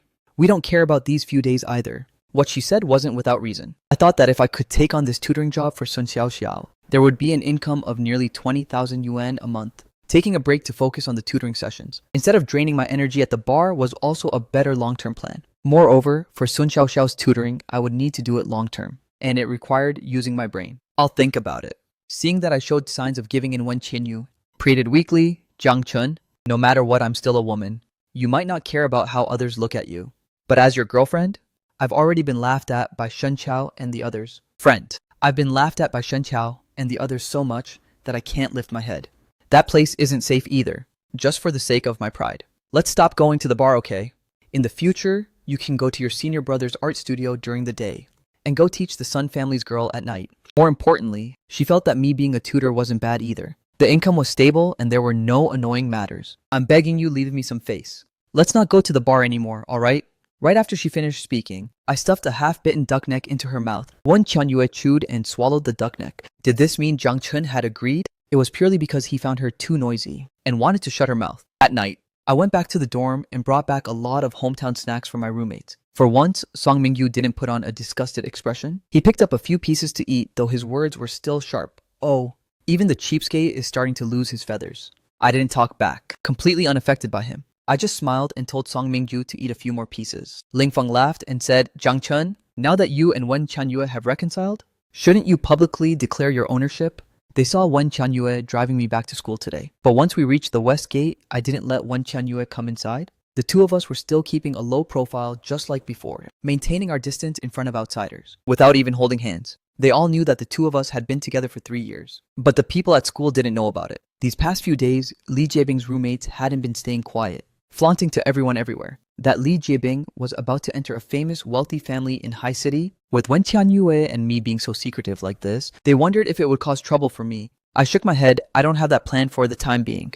The next morning, Wen Tianyue and I agreed to go back to the Wen family home to meet her parents. It had been a long time since I bought myself a piece of nice clothing. Today would be my first time meeting Wen Tianyue's parents, so I still needed to buy a couple of nice clothes to dress up for the occasion. My taste is just average, so I specially asked Song Mingyu to come and give me some advice. In the morning, the whole dorm set out together, heading to the mall for a shopping spree. Knowing that I was going to Wen Tianyue's house tonight, Song Mingyu and the other two unanimously agreed to go to that very expensive shopping mall. After walking around several floors, it went from me actively looking to buy clothes at the beginning to passively trying on clothes. Meeting parents is different from going on a date. Of course, you have to dress a bit better. With a family background like Wen Tianyue's, they must have already investigated everything about me clearly long ago. They aren't short of money anyway. There is absolutely no need to use a piece of clothing just to show off. Being too formal would actually make people feel you are insincere. Song Mingyu vetoed everyone's opinion single-handedly. He picked out a few pieces of more casual clothing for me and then led me downstairs toward the accessory counter area. I have an indissoluble bond with this brand. The counter lady enthusiastically introduced the new products to us. I didn't intend to buy anything, thinking it was Song Mingyu who wanted to buy something, so I just looked around with him. In the end, Song Mingyu picked and chose, and finally took out 2 items for me to check out. I had a look of utter confusion on my face, while Ling Feng and Luo Hao were also startled. Given Song Mingyu's family background and personality, he would never take other people's things. What exactly does this mean now? Song Mingyu didn't even need to look to know that these 3 were definitely speaking ill of him. He rolled his eyes speechlessly. Are you planning to visit someone's house empty-handed? Now is exactly the time for you, a poor ghost, to be meticulous. Don't tell me you were planning to just buy some fruits to bring along. That's exactly what I was thinking, but I didn't dare say it out loud. Otherwise, it would be another exclusive roasting session for poor ghosts. Song Mingyu snorted coldly and took Ling Feng and Luo Hao out for coffee, ordering the most expensive items to bleed me of 300 yuan, praising it as a beautiful name, saying I'm a prospective son-in-law of a wealthy family and shouldn't lower my standards too much. Ling Feng and Luo Hao hung out with Song Mingyu, enjoying the food without asking any questions. Song Mingyu smacked his lips deliberately while drinking his milk tea. This milk tea doesn't come easy. I have to return some thank you gifts to you. Otherwise, this poor ghost will remember it for a lifetime. My dad specially brought 2 bottles of regional wine from a small southern city. This wine isn't very famous, but Wen Qianyue's father likes it very much. Take them over to him together today, to save me from making another trip. Won't this be a bit too formal? Seeing Song Mingyu raise an eyebrow, I didn't dare to continue asking further. In the afternoon, the few of them returned to school. Song Mingyu took out those 2 bottles of wine from the cabinet, inside a paper bag, with an inkwash painting pattern drawn on it. The clay jars looked like wine jars and still had their seals intact. As he handed them over into my hands, Song Mingyu said, just treat this as my apology for hiding the fact that I had known Wen Qianyue long ago from you. Back then, I clearly knew Wen Qianyue's identity, yet I helped to deceive you as well. At that time, his dad had asked him to go on a blind date with Wen Qianyue, but after meeting a few times, Wen Qianyue suddenly disappeared. By the time she reappeared, she was already together with me. By the time he found out about it, there was already no opportunity left to explain the truth. Ling Feng and Luo Hao were surprised you knew Wen Qianyue long ago. Song Mingyu nodded. People of their social class often have countless intertwined connections, so it's not surprising that they know each other. Before I even came here for university, my dad had already taken me to meet Wen Qianyue's family, asking them to take care of me. Song Mingyu knew the preferences of the Wen family. He often mocked me for being a poor ghost who didn't deserve to date. His intention was actually to make me realize Wen Qianyue's identity. Jiang Chen, I admit it. On your birthday, recommending this mall to you, and ordering you to come here to pick up a watch was done deliberately by me. I just wanted you to run into Wen Qianyue. You better make the Wen family look at you in a new light now. Otherwise, I will mock you as a poor ghost twice as hard. Ling Feng and Luo Hao looked at each other, not understanding what these two were talking about. I nodded. It was such a coincidence that day to run into Wen Qianyue and Wen Xiaozai at the mall. I had suspected Song Mingyu before, that he might know a few things. Later, when Wen Qianyue waited for me at the west gate, Song Mingyu was able to recognize Wen Qianyue at a single glance, which was definitely no coincidence either. Looking at it now, Wen Qianyue had been avoiding meeting my roommates all along, probably also because she wanted to steer clear of Song Mingyu. I spoke up, thank you very much. Won Kyunyue off work at 6 o'clock sharp and went to the school to pick me up. She wanted to accompany me and help me prepare all day today, but was stopped by me and forcibly sent off to work instead. After being thoroughly groomed by Song Mingyu in the dorm, I carried the bags and walked toward Won Kyunyue. Won Kyunyue was requested to wait for me at the west gate. Her eyes lit up when she saw me come out. Oh, my boyfriend looks so handsome today. It seems Song Mingyu put in quite a lot of effort. Taking the bags and taking a rough look inside, she knew instantly that Song Mingyu deserved credit for this. It's fine, since Jang Chen was prepared, it saved her from making preparations. Won Kyunyue proposed, how about I book a restaurant another day and treat your roommates to a meal? Because of the watch and avoiding things, Won Kyunyue had never stepped forward to meet them. Now there was no need to worry. I shrugged my shoulders. We have to prepare for final exams recently, so they probably won't have time. Ling Feng and Luo Hao were still dazed and had absolutely no idea about Wen Qianyue's identity. I needed to be given some time to explain things to them. Arriving at the Wen family home, I saw the kind of villa that only exists on television. Wen's dad and mom were dressed casually yet elegantly. Waiting in the living room as Wen Qianyue and I entered the door, Wen Qianyue took the lead to introduce Dad, Mom, this is Jiang Chen. I greeted politely, hello uncle and auntie. Wen's dad looked like a man filled with righteous dignity, while Wen's mom, returning to her domestic life, was a gentle and virtuous housewife. Taking the gifts I brought, she smiled and said, why are you being so formal? We are all very happy that you came over for dinner. Don't bring any gifts next time. Uncle, this wine was given to me by my roommate. He said, this wine was given to me by my roommate.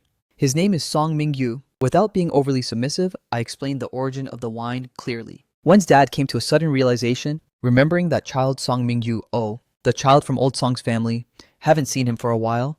Bring him along to have dinner together when there's a chance in the future. Wen's dad's heart was entirely focused on the wine, not caring at all about who had originally given it. I wasn't very good at flattering people, so it was mostly Wen's mom asking a few questions and me answering them. Wen's mom bypassed the matters regarding my family background and only asked about topics that I was interested in. This kind of family atmosphere put my mind at ease. Wen's mom went into the kitchen to cook personally, and I went inside to help her out. Wen Qianyue had no interest in watching television. With her whole mind focusing on the situation inside the kitchen, seeing her like that, Wen's dad laughed and said, why are you acting like that? Your mom won't eat him alive. Wen Qianyue was mainly worried that her mother would bring up the watch matter, since she and I hadn't discussed it yet. Wen's dad felt she was just being overly paranoid. His wife was the most open-minded person and would definitely not say anything to make things difficult for me. At 6 o'clock, Wen Xiaozi came back. Before even taking off his school uniform, he rushed in. Good evening, Brother Chen.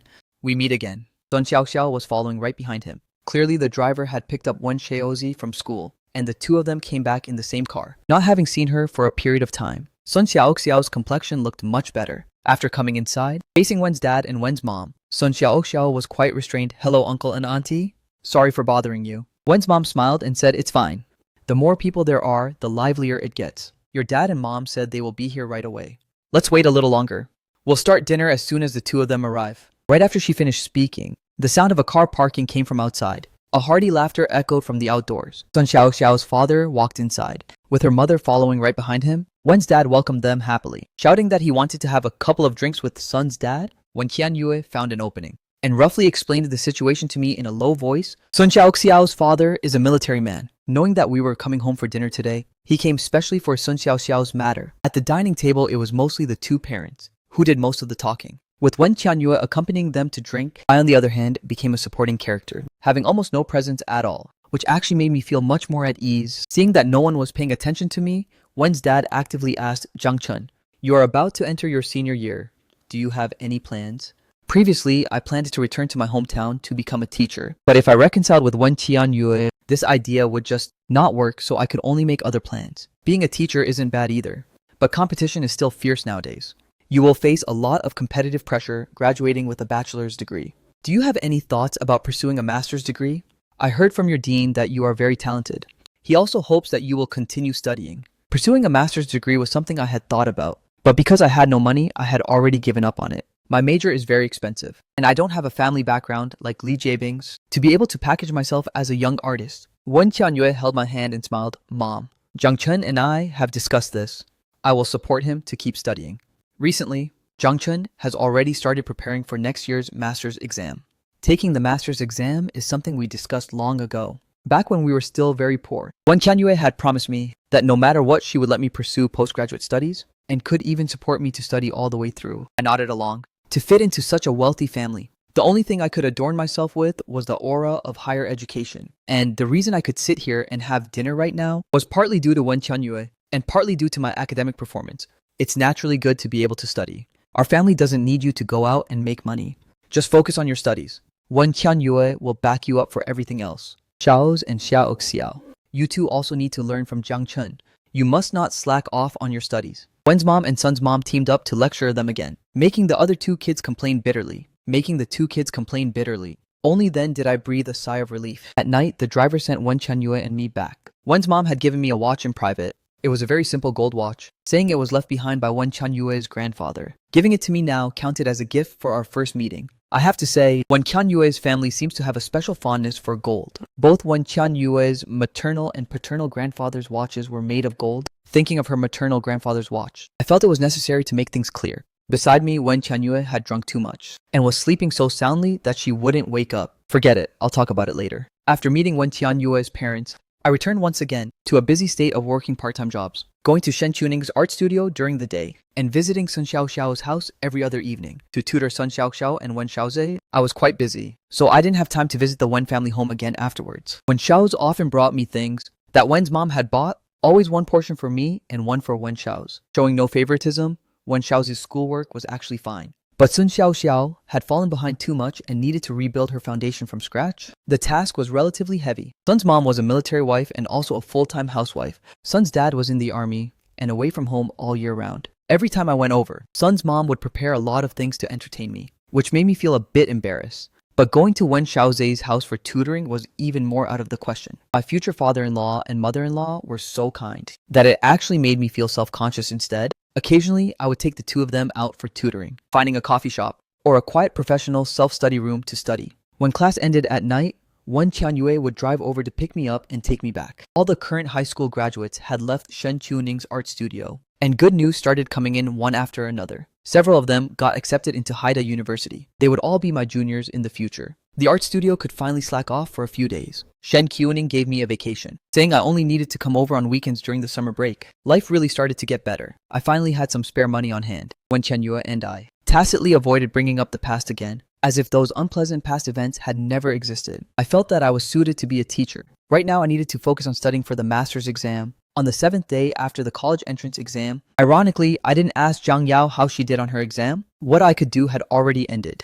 Her future life would be decided by herself. I focused on preparing for my exam, traveling between the art studio and the library every day. On this day, Sun Xiaoxiao and Wen Xiaoze came to the school to find me. I took them to the library for self-study. Wen Qianyue came to pick them up and have dinner along the way. Sun Xiaoxiao and Wen Xiaoze chattered endlessly about what to eat. I had no preference. Anything was fine. In the end, the two of them discussed for a long time without coming up with a conclusion. The moment to determine whether we are biological siblings has arrived. You love eating barbecue, right? Seeing that I remained neutral, Wen Xiaoze could only try to use the family card in front of Wen Qianyue. Sun Xiaoxiao refused to be outdone, pulling me to say how delicious that newly opened Japanese restaurant was and how fresh the ingredients were. When Qianyue laid her cards on the table, saying that her vote was in my hands, I wanted to say let's eat at the school cafeteria. But looking at the pitiful expressions of the two kids, it was hard to say such cruel words. In the end, it was decided to go for Japanese food. Actually, I also wanted to eat seafood. Wen Qianyue felt that Wen Xiaoze and Sun Xiaoxiao were too noisy and said to me with utter helplessness,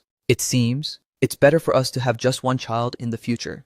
Quiet and not making a fuss." Hearing this, I looked at Wen Qianyue. Whether we can reach that step is still uncertain, yet she is already thinking so far ahead. After having dinner, it was a bit late. I couldn't go back to the dorm. Wen Qianyue first sent the two kids home. Then she and I went back to Yuking Academy. I showered, changed clothes, finished tidying up, and lay down to read a book. Wen Qianyue was holding an invitation card while reading a book. Wen Qianyue brought an invitation card over and gave it to me. The day after tomorrow is Shen Qiao and Wu Bing's engagement. Shen Qiao specially delivered the invitation to us today. I frowned, took it, and looked at it, holding it in my hand. I opened the deep red frosted paper with gold stamped words. Inside, my name was written, along with the time and place of the wedding ceremony. I closed the invitation, placed it on the nightstand, and lay flat while browsing a shopping app on my phone. Zhang Yao has grown a lot chubbier recently. I should buy her a few more clothes to wear. She has too few clothes. I'm not going, you can do as you please. Go if you want to.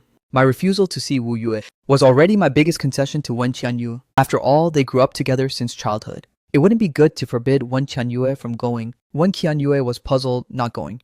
Are you too busy with something that day to get away? Or is it hard to ask for leave from the studio? I didn't intend to hide my displeasure toward Wu Yue. No, I don't have anything special to do that day. I just simply don't want to go. Wu Yue and I can't become friends. I don't want to force myself to cater to Wu Yue. Wu Yue had been using the engagement banquet recently to frequently show friendliness to me, but every single time, I would think of Wu Yue's belittling words in front of Li Jiebing. This guy has nothing except for a handsome face. I can't bring myself to act like that. Like Wu Yue snobbishly treating people based on their status, and I want nothing to do with a clown like him. It would be too embarrassing. But Wen Qianyue didn't understand, always thinking I was just being antisocial and unapproachable. So she discussed with me in a low voice, Jiang Chen, I only have those few friends. Shen Qiao is the first one among us to get married. I've already accepted the invitation for you. No matter what, we should give him some face. Just squeeze out a bit of time that day and let's go. We can just head over a bit late to have a meal and leave right after showing our faces. Besides, they all know I'm with you. If I go alone that day, they'll mock me to death. I couldn't stand Wen Qianyue's pestering anymore and had to soften my tone. It's not that I don't want to go. It's just that I'm a bumpkin with too much of a poor stench, which can be smelled from 10 miles away. So I won't go spoil the fragrance of their engagement party. Hearing this, Wen Qianyue understood the underlying meaning. Who said that? Shen Qiao or Wu Yue? I shook my head. Go ask them yourself.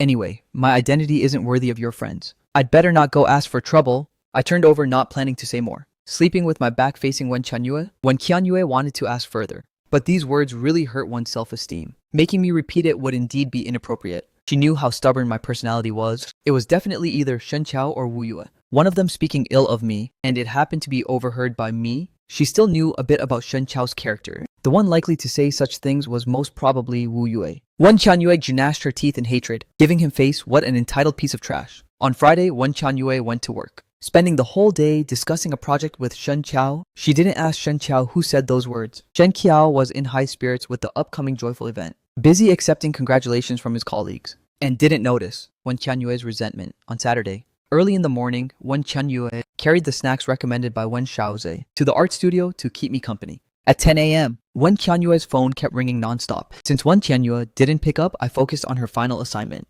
not caring about this at all. At 11 o'clock, Shen Qiao stopped calling and switched to getting Zhao Ping Xian and the others to call, using WeChat and everything else available. Wen Qianyue was so annoyed by the calls that she finally picked up one of Shen Qiao's calls, throwing down the words, I'm used to staying with a bumpkin.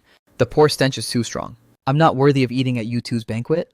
Then she hung up the phone and turned it off. Once these words were spoken, Shen Qiao was startled big time. Clearly, everything was fine yesterday. Why did things change today? Did Wen Qianyue misunderstand something? Or did she misunderstand something? Or did something happen that he didn't know about? Hearing that Wen Qianyue wasn't coming today, Zhao Pingshuan wanted to leave right away, without even giving a decent reason. As soon as he left, the wave of people following Zhao Pingshuan left one after another. Shen Kao was no longer in the mood to entertain the guests, and hurriedly went over to find Wu Yue to ask what was going on. Hearing about Wen Qianyue's attitude, Wu Yue's face turned pale with fear. He hurriedly confessed about Wen's parents' wedding, anniversary day, where, in order to please Li Jiebing, he said some bad words to belittle me. Could it be that someone overheard it back then and used these words to please Jiang Chen? No wonder, no matter how he showed friendliness, Jiang Chen ignored him. On this side, Shen Qiao felt even worse. It's true that he grew up with Wen Qianyue since childhood, but his family background wasn't as good as Wen Qianyue's. And now he was even working at Wen Qianyue's company, relying on the reputation of being a best friend. Otherwise, he would just be a stinky beggar from a small place too. He would always remember Zhao Pingshuan mocking the young entrepreneurs. He didn't want to fall to that kind of state. Now Jiang Chen's status is completely different from the past. Yet his fiancée still called him a poor ghost every chance he got. No normal person could stand listening to that, let alone Jiang Chen. Wu Yue was scared out of his wits, trying to call me to apologize, but I didn't pick up. Wife, what do we do now? Wu Yu is a local after all. He possesses the superiority complex of a local, but now his future is highly likely to be ruined by the superiority complex. Shen Qiao said helplessly, what else can we do? Go out and entertain the guests first. Once it's over, you go over and apologize to them. Wu Yue nodded, forcing a smile as he went out to socialize with Shen Qiao. The entire weekend, Wen Qianyue stayed with me to help me study. Compared to the peace and harmony on this side, Shen Qiao and Wu Yue weren't having such a comfortable time. Wu Yue kept thinking of a countermeasure on how to find a perfect excuse to explain this matter. As soon as work started on Monday, Wu Yue rushed to find Wen Qianyue to explain, wanting to clear his name. Miss Wen, please don't misunderstand. I really never said those words. On the contrary, Wen Qianyue was quite casual, calmly keeping her head down to look at the documents in her hand. This made Wu Yue panic even more. Miss Wen, someone must have deliberately spoken ill behind our backs, deliberately misleading Mr. Jiang and passing messages around. driving a wedge between us to make Mr. Jiang misunderstand? Me, it must be someone who is jealous of Mr. Jiang being with you. So they deliberately let Mr. Jiang hear these words, just to deal a blow to Mr. Jiang's self-esteem and break Mr. Jiang and you apart. Wu Yu found his excuse, pushing all the blame onto a non-existent person. Anyway, there were so many people that day, and they were basically all Li Jiabing's friends. As long as he stubbornly refused to admit it, could someone actually step up to point him out? This matter might as well have been done by Li Jiabing, except for the fact that he cannot admit to the words he spoke right now. Wu Yue felt a little anxious. Wen Qianyue didn't believe a single word he said at all. Those words were definitely spoken by Wu Yue. Jiang Chen wouldn't talk nonsense or wrongly accuse anyone, but neither of these two would say when the words were spoken. So it wasn't easy for her to hold on to this and make it hard for anyone. Jiang Chen is her boyfriend, so he shouldn't be wronged. Yet Wu Yue has already gotten engaged to Shen Qiao, so it is impossible for them to never meet again. The problem now is how to get Jiang Chen to forgive Wu Yue. After a long silence, Wen Qianyue said coldly, "Let's forget about the past. Exactly how many harsh words did my boyfriend have to take from you? And now things have gotten so messy. If you want to live a peaceful life from now on, go find Jiang Chen and apologize to him. If he doesn't let you off the hook, then from now on, any event where I am present, neither you nor Shen Qiao should dream of showing up." Wu Yue hurriedly nodded his head. Even if Wen Qianyue hadn't said so, he still had to go smooth over their relationship. Otherwise, if it affected Shen Qiao's career in the future, it would be a real problem. If it affected his career, it would be a real problem. Coming out of the office, Wu Yue instantly changed his expression, curling his lips in disdain. He never thought a university student from a poor background could be so capable. Returning to his own office and avoiding his colleagues in the same room, Wu Yue resignedly picked up his phone to apologize to me, a petty person getting his way. Putting on airs now just because he wanted to get revenge on him. Sai, that stinky out-of-town beggar, even dared to come ask for money, saying he wants to build a house in his hometown without even being able to produce a decent formal suit, and still waiting for me to buy it for them. Poor people are just annoying, short-sighted things. In the future, the money at home must be watched closely. Can't let Shen Qiao take it back to support those poor relatives.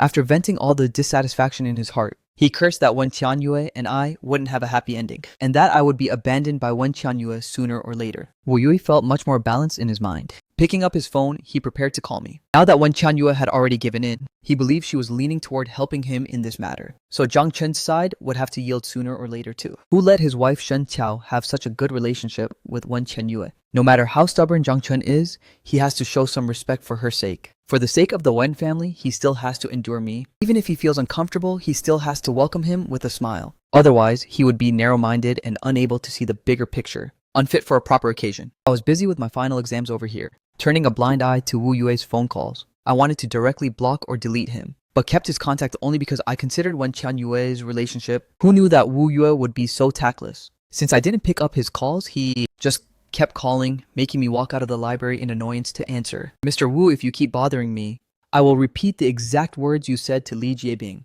to Wen Qianyue.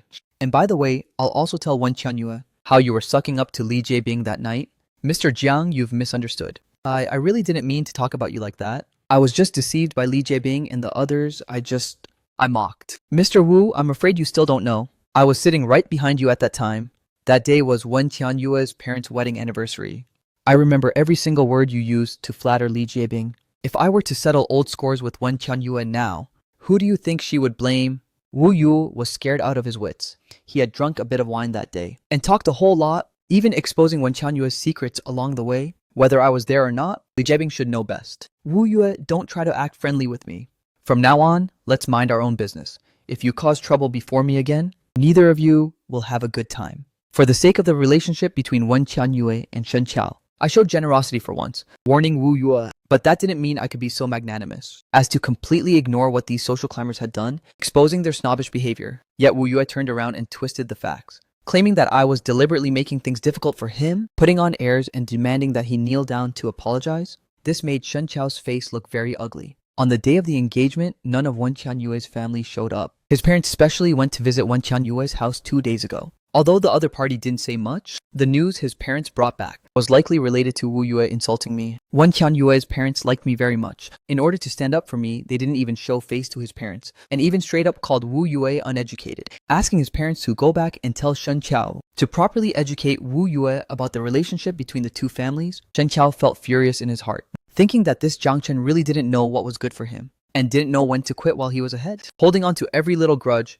showing his petty lower-class nature completely. He truly was unworthy of Wen Qianyue, and even more unworthy of a grand family background like the Wen families. Shen Qiwao made up her mind to go find Wen Qianyue tomorrow to talk about my matter. Wen Qianyue was going to France on a business trip for a week. I happened to be busy with exams and couldn't go.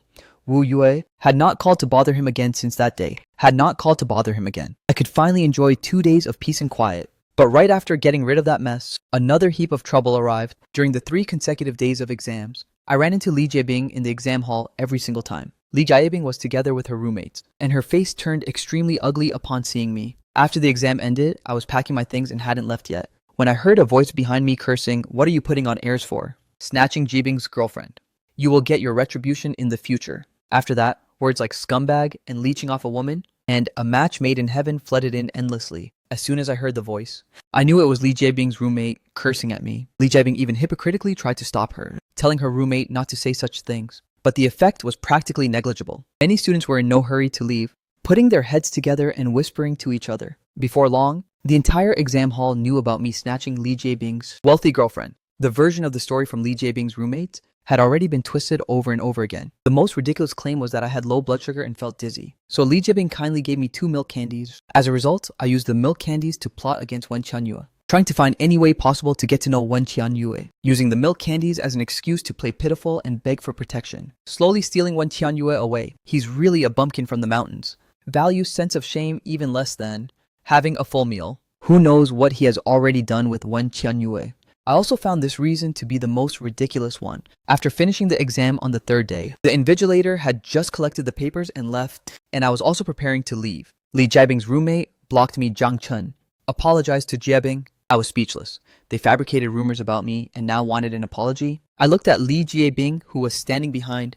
"What exactly do you mean, Li Jiebing, that I snatched your girlfriend? Or is it about those 2 milk candies? Do you want them back, or do you want me to bring up the time when you and your roommates at Wen Qianyue's parents' wedding anniversary banquet deliberately manipulated Wu Yue into talking? Li Jiebing was the one who tried to drive me away. She didn't expect that I would confront her head on. I didn't. Seeing Li Jiebing's momentum crumble, her roommate immediately cheered her on and encouraged her, saying, "Jiebing, don't be afraid. Expose those filthy things Zhang Chen did, so our classmates can see Zhang Chen's true colors." I chimed in and laughed. "Yeah, say it out loud, I'm all ears. But you better make it clear what your relationship with Wen Qianyue actually is. Then I'll believe you didn't do it." I stood up, prepared to leave, but then paused. Coming to a sudden realization, I said, "Oh, I get it now. It's the kind of relationship that allows your roommates to flaunt their power." Li Jiebing's eyes turned red. Seeing this, her roommate got furious. She stepped forward and tried to slap me across the face. But I dodged it. I said casually, "You want to hit me? You better be careful. Someone born into a poor family like me can't tear their eyes away when they see money. Careful, or I'll extort you until you question your whole life." I then left the classroom. Seeing that the main characters were gone, the crowd of onlookers left the classroom one after another. Just as I walked out of the classroom and turned on my phone, Wen Qianyue's call came through. "Zhang Chen, are your exams finished? I'm done with my work over here too.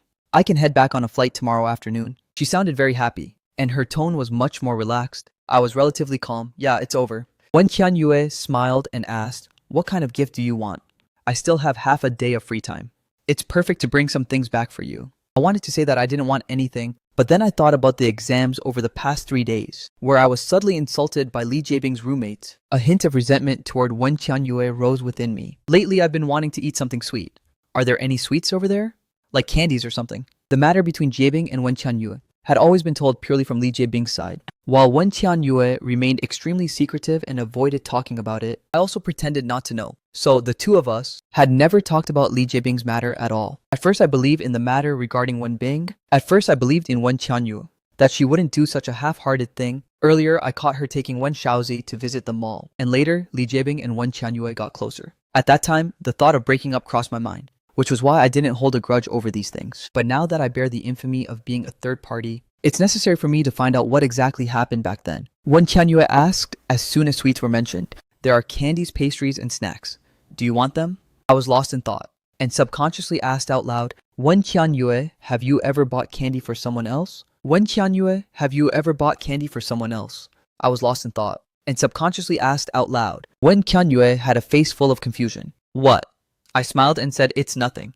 While I was talking to Wen Qianyue, the classmates who hadn't looked closely inside the classroom walked out. Seeing me outside the building on the phone with someone, and acting so caring and affectionate, They didn't know whether they should believe the words of Li Jiabing and her roommates, but regarding the candy brought back from France, Li Jiabing had indeed given it to many people to eat, and the classmates who received the candy all knew about it. Right now I am in the living room, surrounded by the gifts Wen Qianyue brought back. Among them is a large bag of various kinds of candies. Wen Qianyue is taking a shower in the bedroom. While I pack her luggage neatly, looking at those gifts one by one, there isn't just milk candy, the varieties are diverse, and the flavors are wide-ranging. That specific milk candy mixed among them is not eye-catching at all. I flipped over the wrapper. The production date on the candy wrapper is exactly the same as the one Li Jiabing gave out. It's very obvious. This candy might not have been bought during this trip. This also proves that Li Jiabing's candy was indeed brought back from France for Li Jiabing by Wen Qianyue during our period of estrangement. A business trip where she brought it back for Li Jiabing, allowing Li Jiabing to take it and declare her sovereignty. I picked out the milk candies one by one. The more I picked them out, the more ridiculous it felt. I really have to thank Wen Qianyue for her great kindness, for always leaving a portion for me. At this moment, seeing me staring blankly at the milk candies, Wen Qianyue subconsciously felt nervous in her heart. This candy was something Wen Shaozi specifically asked her to buy. During that period, she had deliberately ignored me, forcing herself to interact with Li Jiabing and get milk candies. When she came back, Li Jiabing happened to be present. For the sake of appearance, she also gave Li Jiabing some. This portion of mine was something she had kept aside from me individually. Later, she didn't go on business trips and never found a chance or reason to give it to me. How is it? Have you made your choice? Wen Qianyue sat down beside me, picking up the milk candy from my hand, peeling off the wrapper and putting it into her mouth. The taste is quite good. It's just too sweet. If it's really hard to choose, just keep them all. Next time I'll bring some for Ziz again. I lowered my eyelids to hide the mockery in my eyes. Without my knowledge, she actually possessed so many luxury items, while I still had to sleep on the streets and eat steamed buns soaked in water just to save money on a meal. They're all quite good. Let's just keep them all then.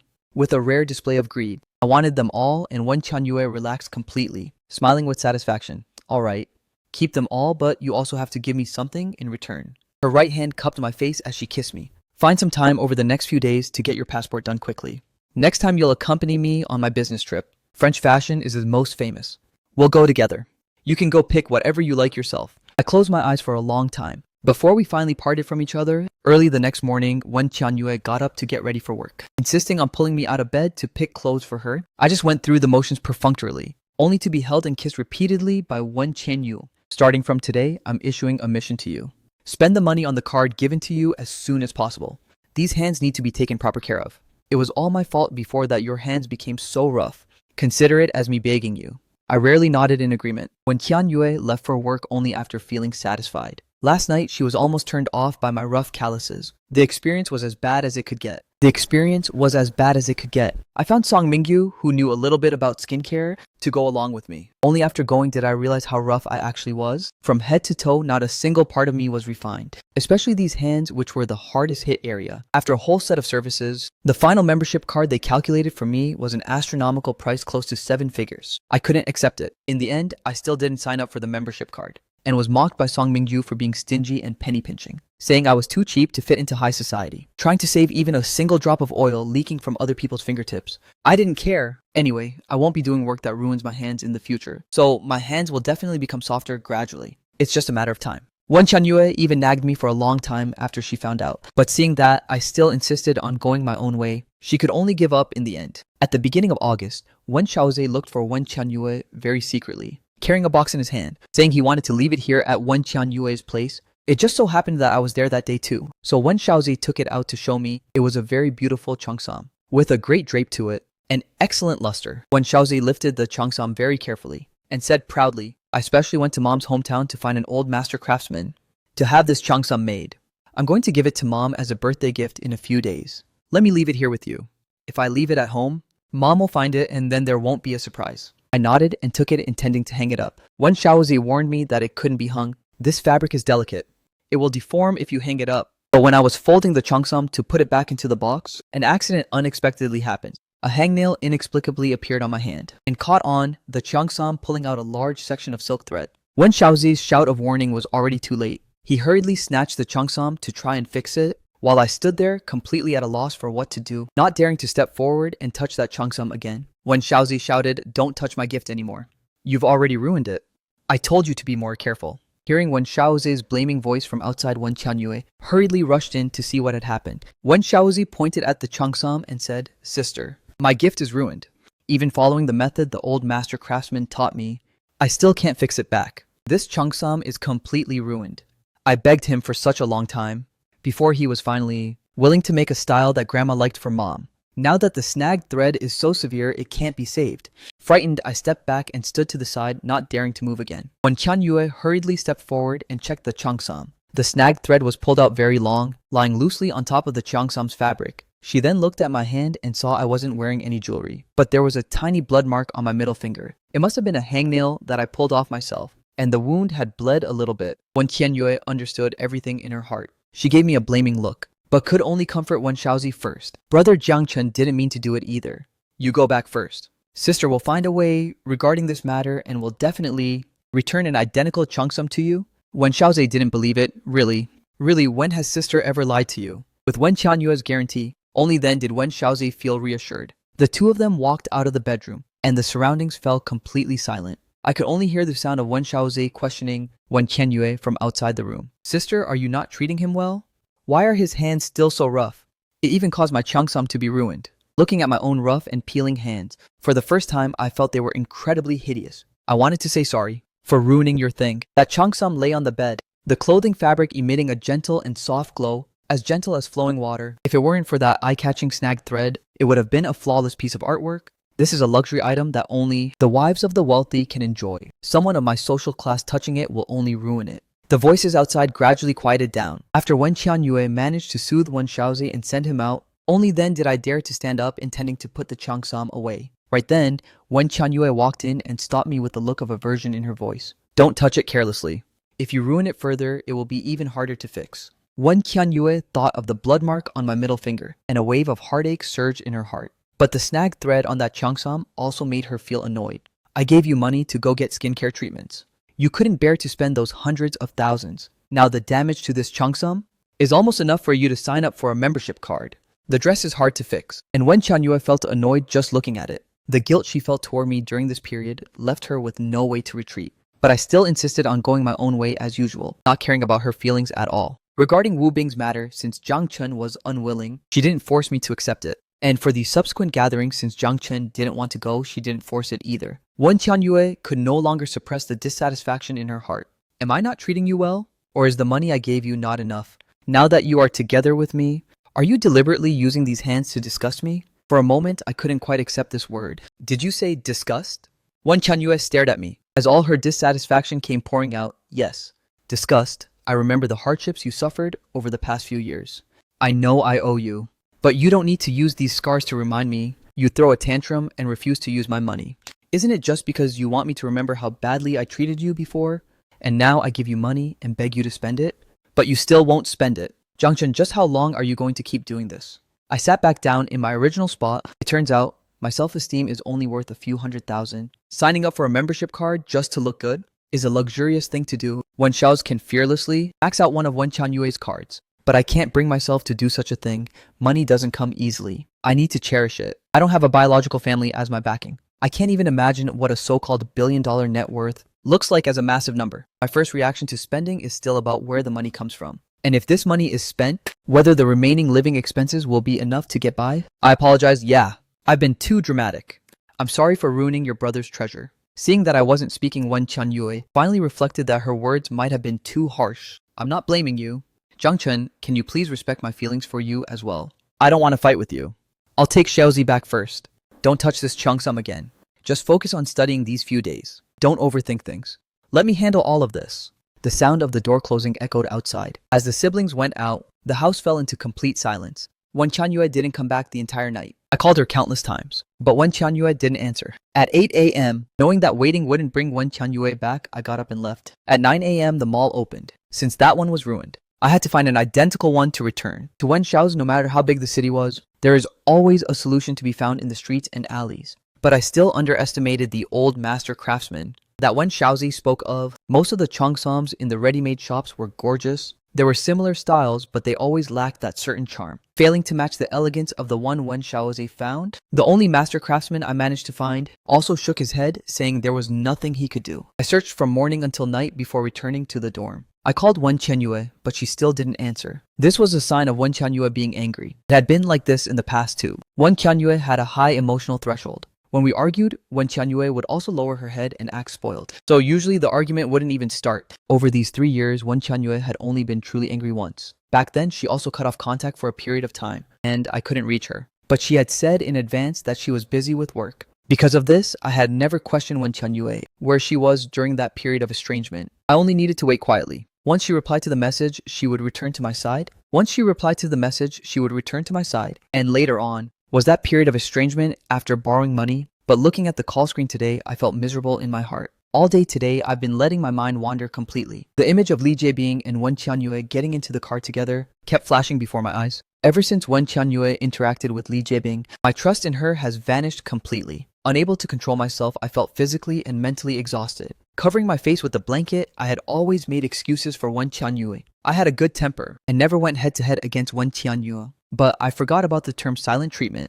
The next day, I felt a little dizzy. My face felt like it was burning up. I just took 2 fever reducers casually and went out. Over the past few days, I've run to every place I could possibly go. Yet Wen Qianyue still sent no text messages and made no phone calls. I wanted to call Wen Xiaozi, but felt too apologetic to do so. I called Wen Qianyue, wanting to ask for some information about the Changsang, but the call wouldn't go through. Wen Xiaozi hasn't even shown up for his tutoring sessions lately, with only Sun Xiaoxiao there, alone, which showed he really blamed me. I walked through every street and alley in Haishi. This was the dumbest method, but it was also my only method. The sun made me feel a bit faint from the heat. I sat by the side of the road, losing track of the roads for a moment, and not knowing where I was either. I was indeed feeling unwell, experiencing a world-spinning dizziness. I picked up my phone to call Wen Qianyue, wanting her to come over and pick me up. This time, the result was different. It was turned off directly. My vision went black, and the words from the past echoed clearly in my ears once again. It was all my fault before.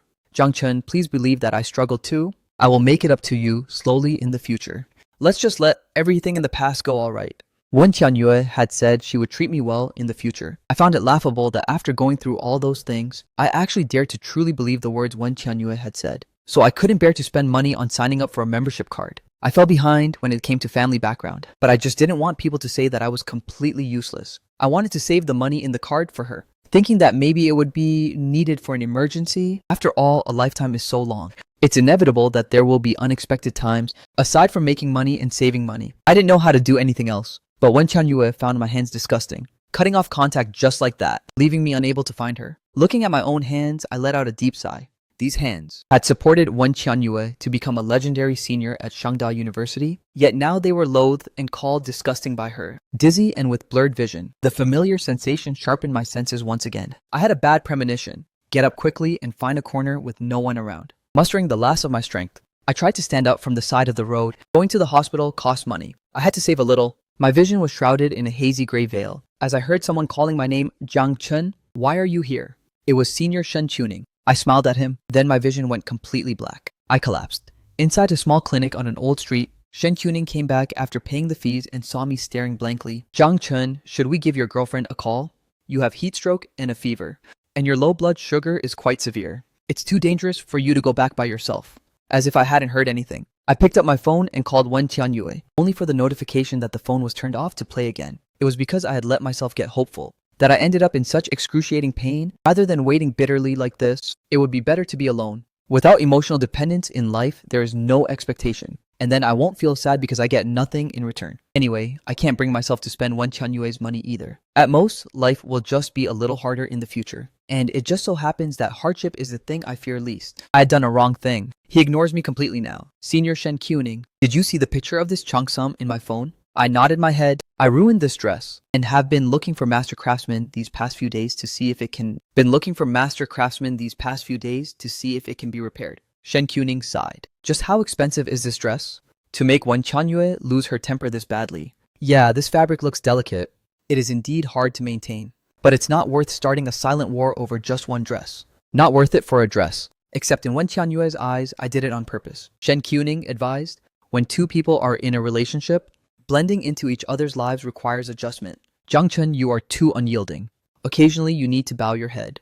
Only then will the other party feel needed. Now is the best time to bow my head. But Wen Qianyue has vanished so completely. Where am I supposed to go to bow my head? Should I lie down by the roadside and stubbornly wait for someone to call the cops? Just to have the police call her to come over? That really would make me a beggar. I didn't say a word. Even Shen Qiuning, who lived a well-off life, couldn't understand the social class Wen Qianyue belonged to. They have money. They don't care about the value of physical gold and silver. They use scarcity to define what is precious. This cheongsam is precisely one of those scarce items. It has long surpassed the value in the eyes of ordinary people. In my eyes, a card with hundreds of thousands is a waste. But Wen Xiaozi doesn't think so. This cheongsam holds great significance to her brother. It's very hard to repair. I've looked for many master craftsmen, but none could do it. My smile looked more miserable than crying. Shen Qiuning understood. I get it now. You just need to fix the snagged thread on the cheongsam right. Zhang Chun, you carry everything on your own shoulders. Walking so much distance all by yourself.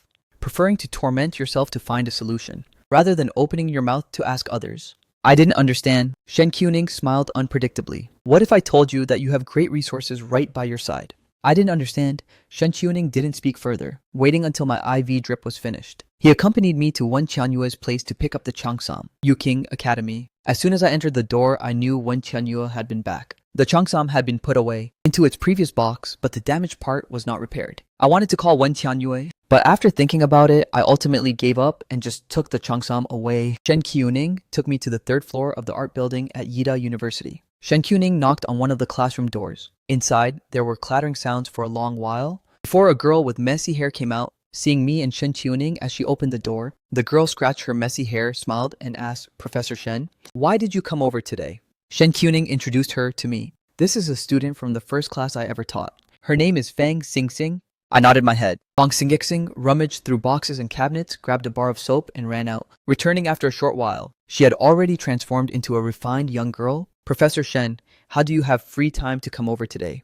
Fang Xingxing didn't play any tricks. After pouring some water, she directly asked Shen Qiuning to state his purpose for coming. I showed the cheongsam to Fang Xingxing. There is indeed a job that requires your help. Seeing it was an extremely delicate real silk fabric, Fang Xingxing hurriedly wiped her hands clean and put on a pair of white gloves before laying the cheongsam on the table. Watching this scene, I felt deeply ashamed in my heart. If I had paid attention like this too, such a mistake wouldn't have happened. Fang Xingxing held a magnifying glass. This color is very authentic.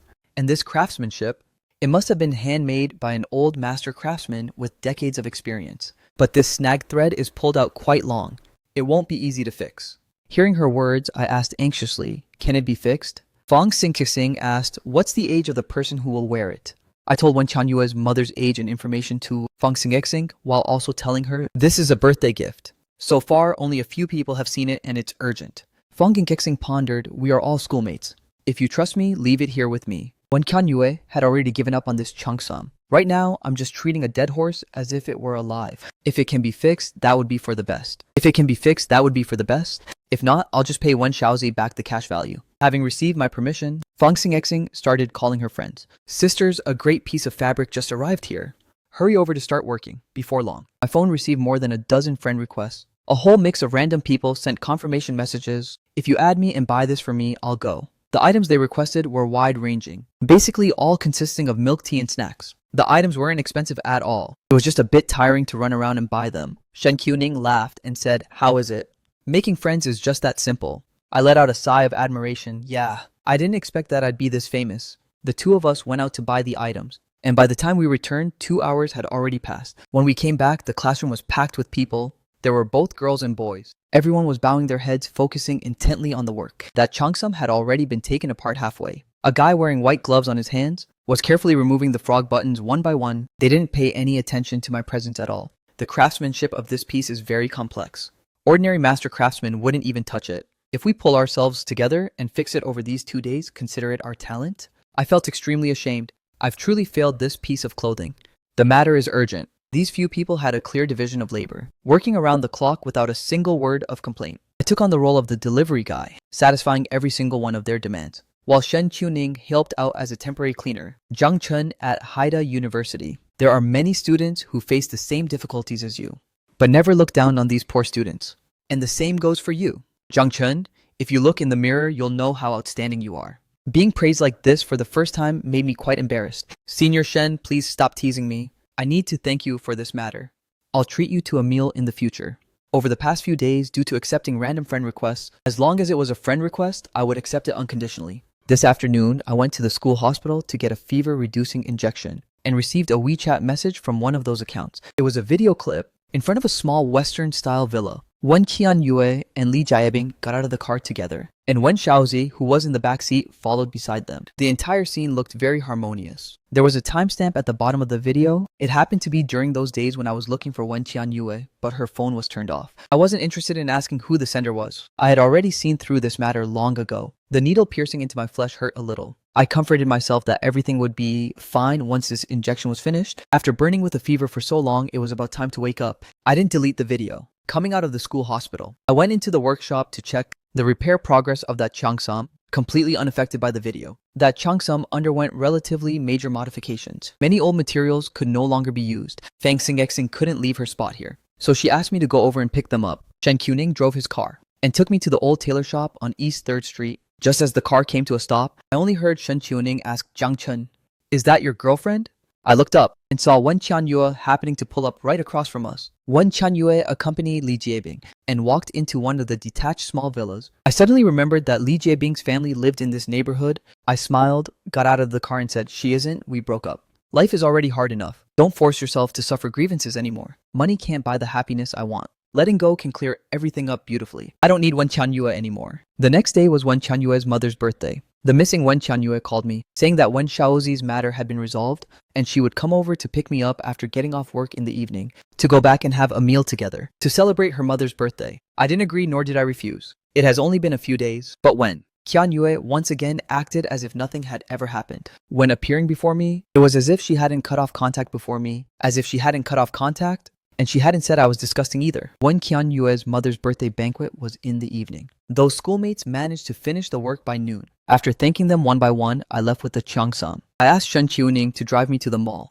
I walked into a gold shop and bought a gold watch very similar to Wen Qianyue's. The value was barely any different from the one Wen Qianyue had. Holding the gold watch in my hand, my memories became clear. The first time Wen Qianyue cut off contact happened just like that. The gap between us was never about whether the gold watch existed. I felt that the gold ornaments worn on the wedding day could be made of replicas, which was both good-looking and practical, without the fear of losing or damaging them in a crowded wedding. But in Wen Qianyue's eyes, this was a matter of lifestyle attitude. It was cheapness and the vanity of poor people trying to save face. It was a problem of my greed for wealth, causing unnecessary expenses. Wen Qianyue never discussed things with me. I was excluded from their world of money. When I see Wen Qianyue later, even if I ask, she won't tell me about the matter with Li Jiebing. I seemingly was placed in the dominant position by Wen Qianyue, but I was always the one being chosen by Wen Qianyue. Today, the Wen family's villa was decorated exceptionally warmly. Wen Qianyue and I got out of the car. I wanted to go to the back seat to take out the box containing the Changsam, but I was stopped by Wen Qianyue. "Don't take this box out today. I have prepared a new gift for Mom." What could be inside a Changsam box anyway? Jiang Chen probably bought some new clothes and put them inside. Wen Xiao's didn't have any bad intentions. If the matter of the Changsam became known to their parents would be unhappy. I didn't say anything and left the box in the car. When Qianyue and I walked into the door and saw Wen's mother chatting with Li Jiebing face to face, Wen Xiao's was beside them, cutting fruits for them, while Wen's father was in the kitchen busy with who knows what. Wen Xiaozi smiled and greeted them. "You guys are here. Come over quickly and eat some fruit."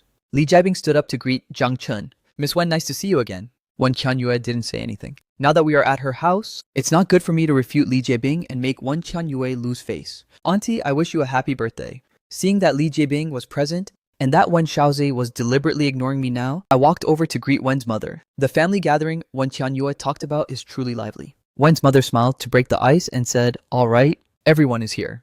Let's start the meal." "Jiang Chen, why haven't you come over to play at our house lately?" "Auntie, I want to buy a few paintings but can't make up my mind.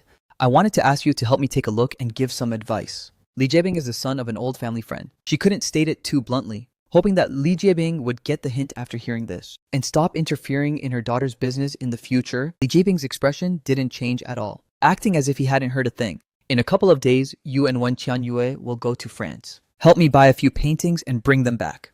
Just rely on your own taste." Who will go to France with Wen Qianyue to buy paintings is still uncertain. As long as Wen Qianyue and Jiang Chen break up, if she takes him along, her parents won't be able to do anything about it either. Wen's father helped bring a bowl of soup out of the kitchen and the meal began. The few of them sat at the dining table having dinner. Before starting the meal, Wen Xiaozi brought out the cake he made with his own hands. Wen Qianyue called me in a low voice.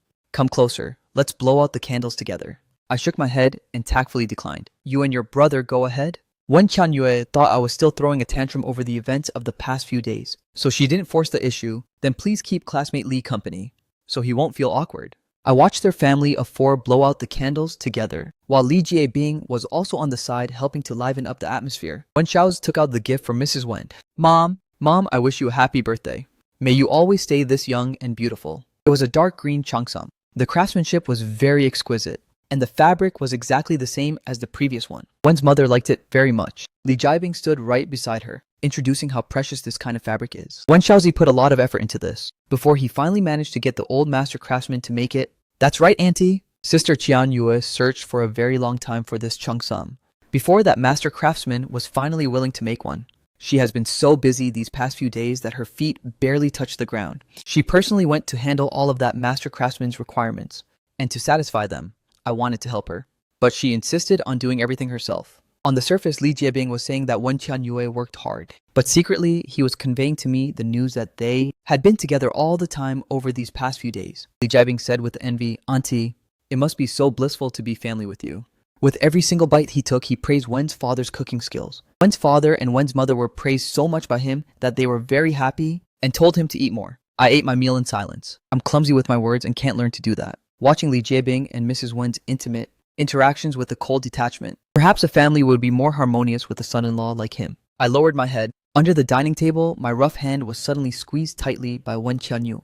I didn't break free, only feeling that the hangnail on my middle finger from before had started to hurt again. It doesn't matter. I've already pulled it off with my own hands. It's just a lingering pain. Wen's mother enjoyed this kind of flattery very much, thanking Li Jiebing for coming to celebrate her birthday today. While completely avoiding mentioning her children's filial piety, Wen Qianyue prepared a set of emerald jewelry. Mom, Zhang Chen and I also have a gift to give you. Li Jiebing enthusiastically started praising again the benefits of emerald, saying, Auntie, this emerald necklace matches your cheongsam perfectly.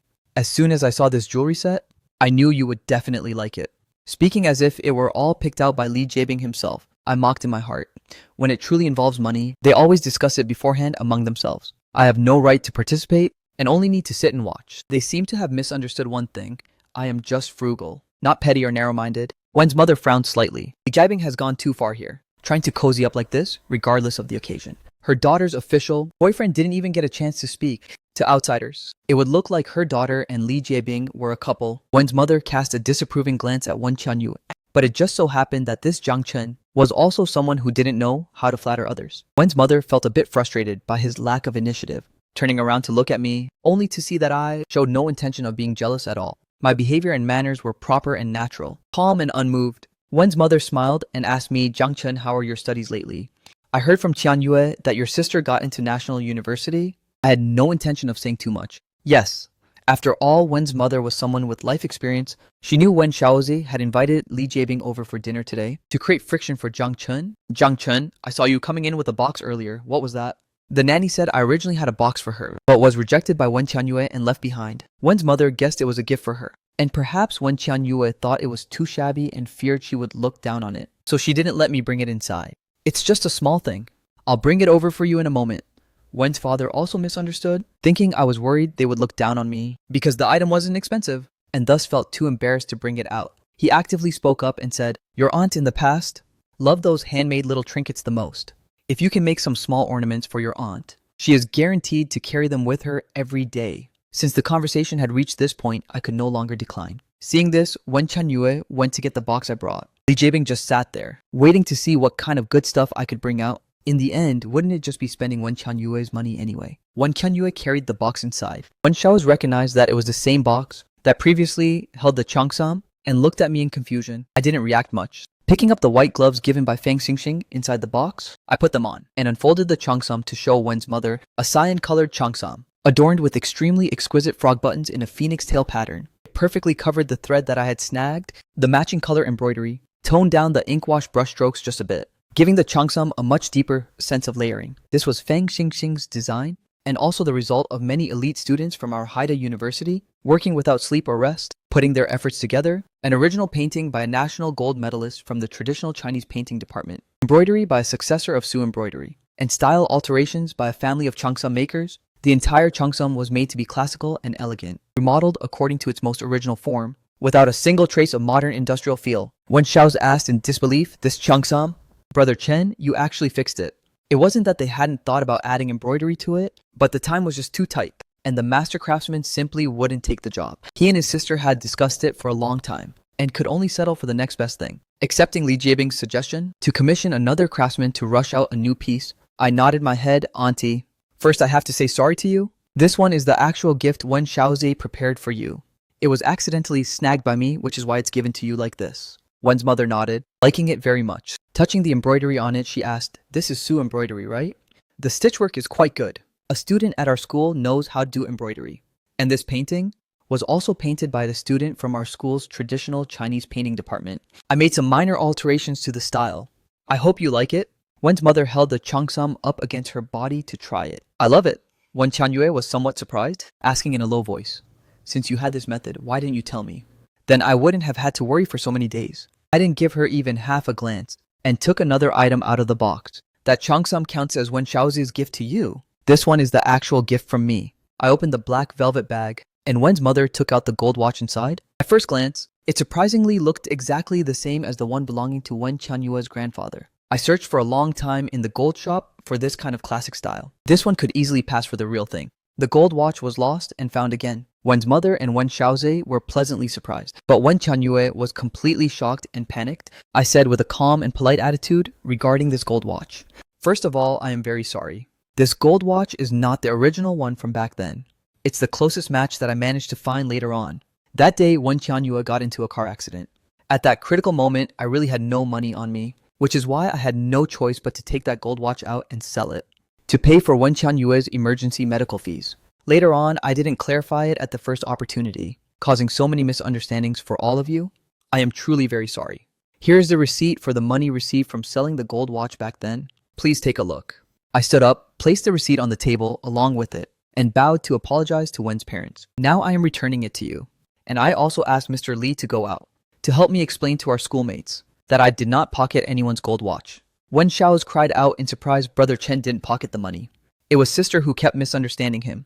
He is proving his own innocence right now. Inside the receipt, there were a few paper bills amounting to 6 yuan, which I had specially asked someone to exchange for me at the gold shop. Together, it was exactly enough to match the selling price of that original gold watch down to the last penny. Wen's mother, being an elder, did not hold my present sharp words and actions against me. Instead, she grabbed my hand back and put the gold watch right onto my wrist. "What misunderstanding are you talking about? Something from so long ago has already passed. This gold watch is still meant to be given to you in the future anyway.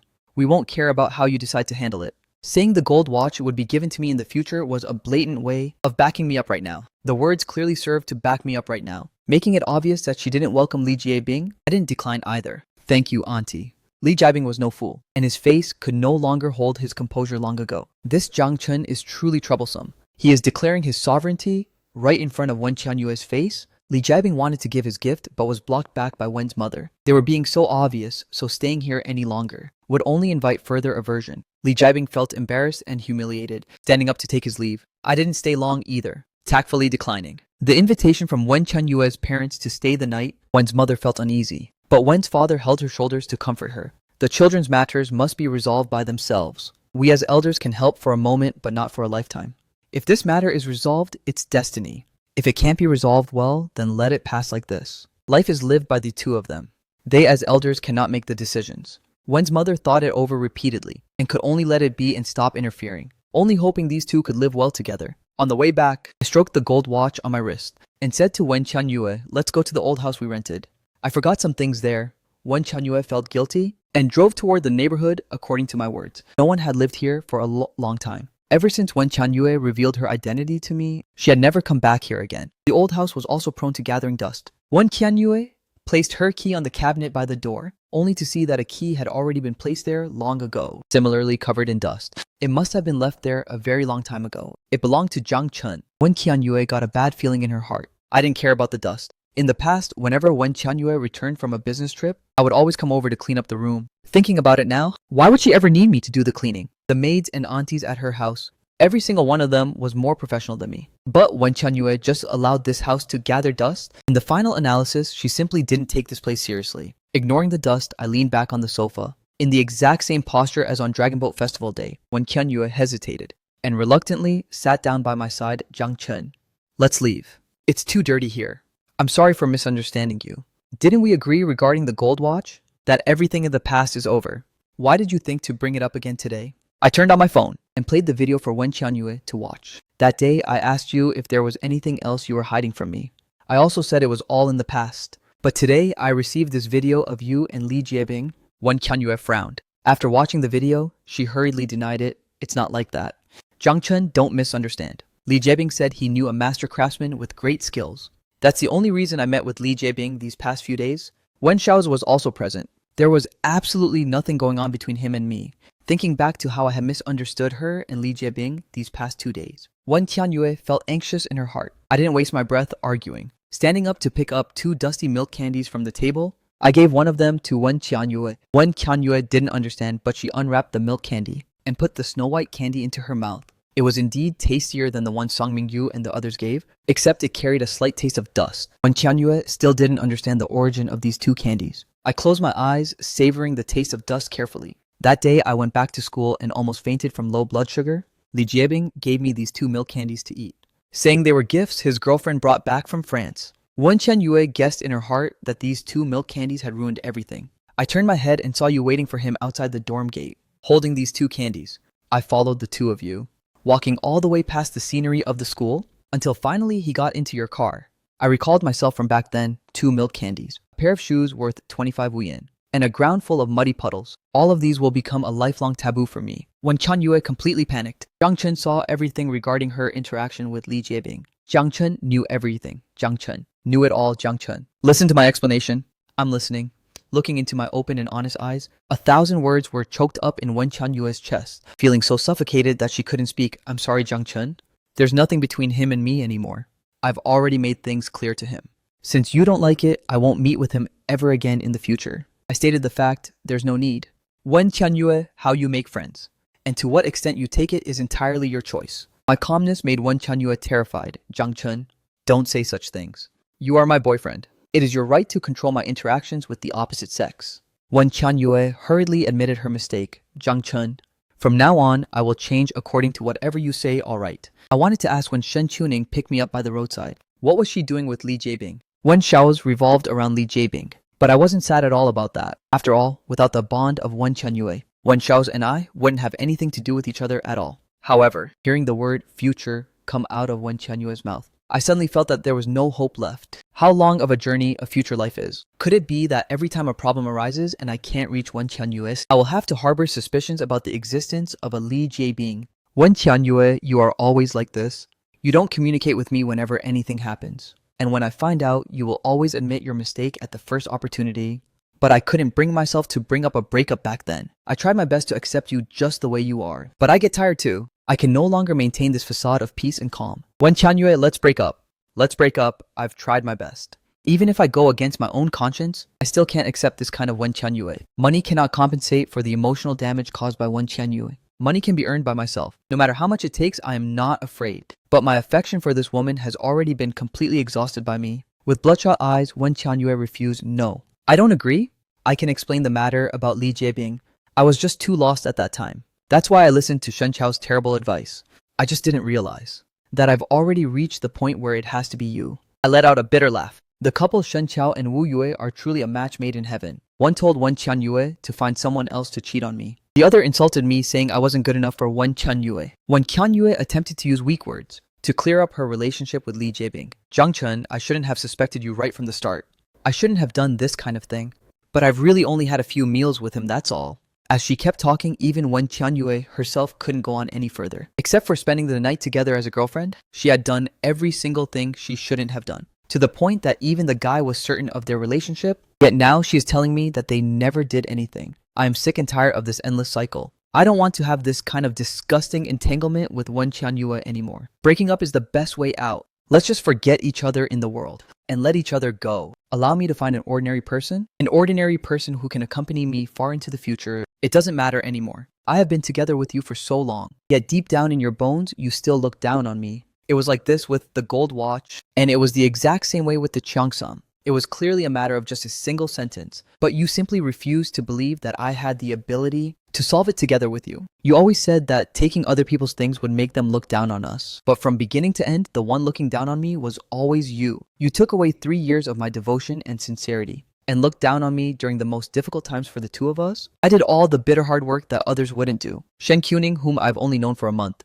can see my excellence. But when Qian Yue, who has been with me for 3 years, refused to believe that I could fix the cheongsam, she would rather take it the long way around, and would rather falsely accuse me than ask me a single question. When Qian Yue was so anxious she was on the verge of tears, her voice trembling slightly. Jiang Chen, I replied coldly. We were never a good match to begin with. Let's just end it here. Please return this gold watch to your mother. With an outsider present today, it wasn't right for me to reject her.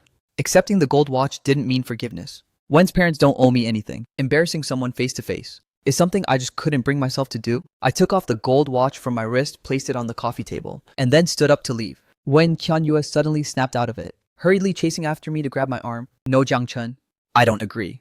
We are not breaking up. Blame me if you want, or hate me if you must.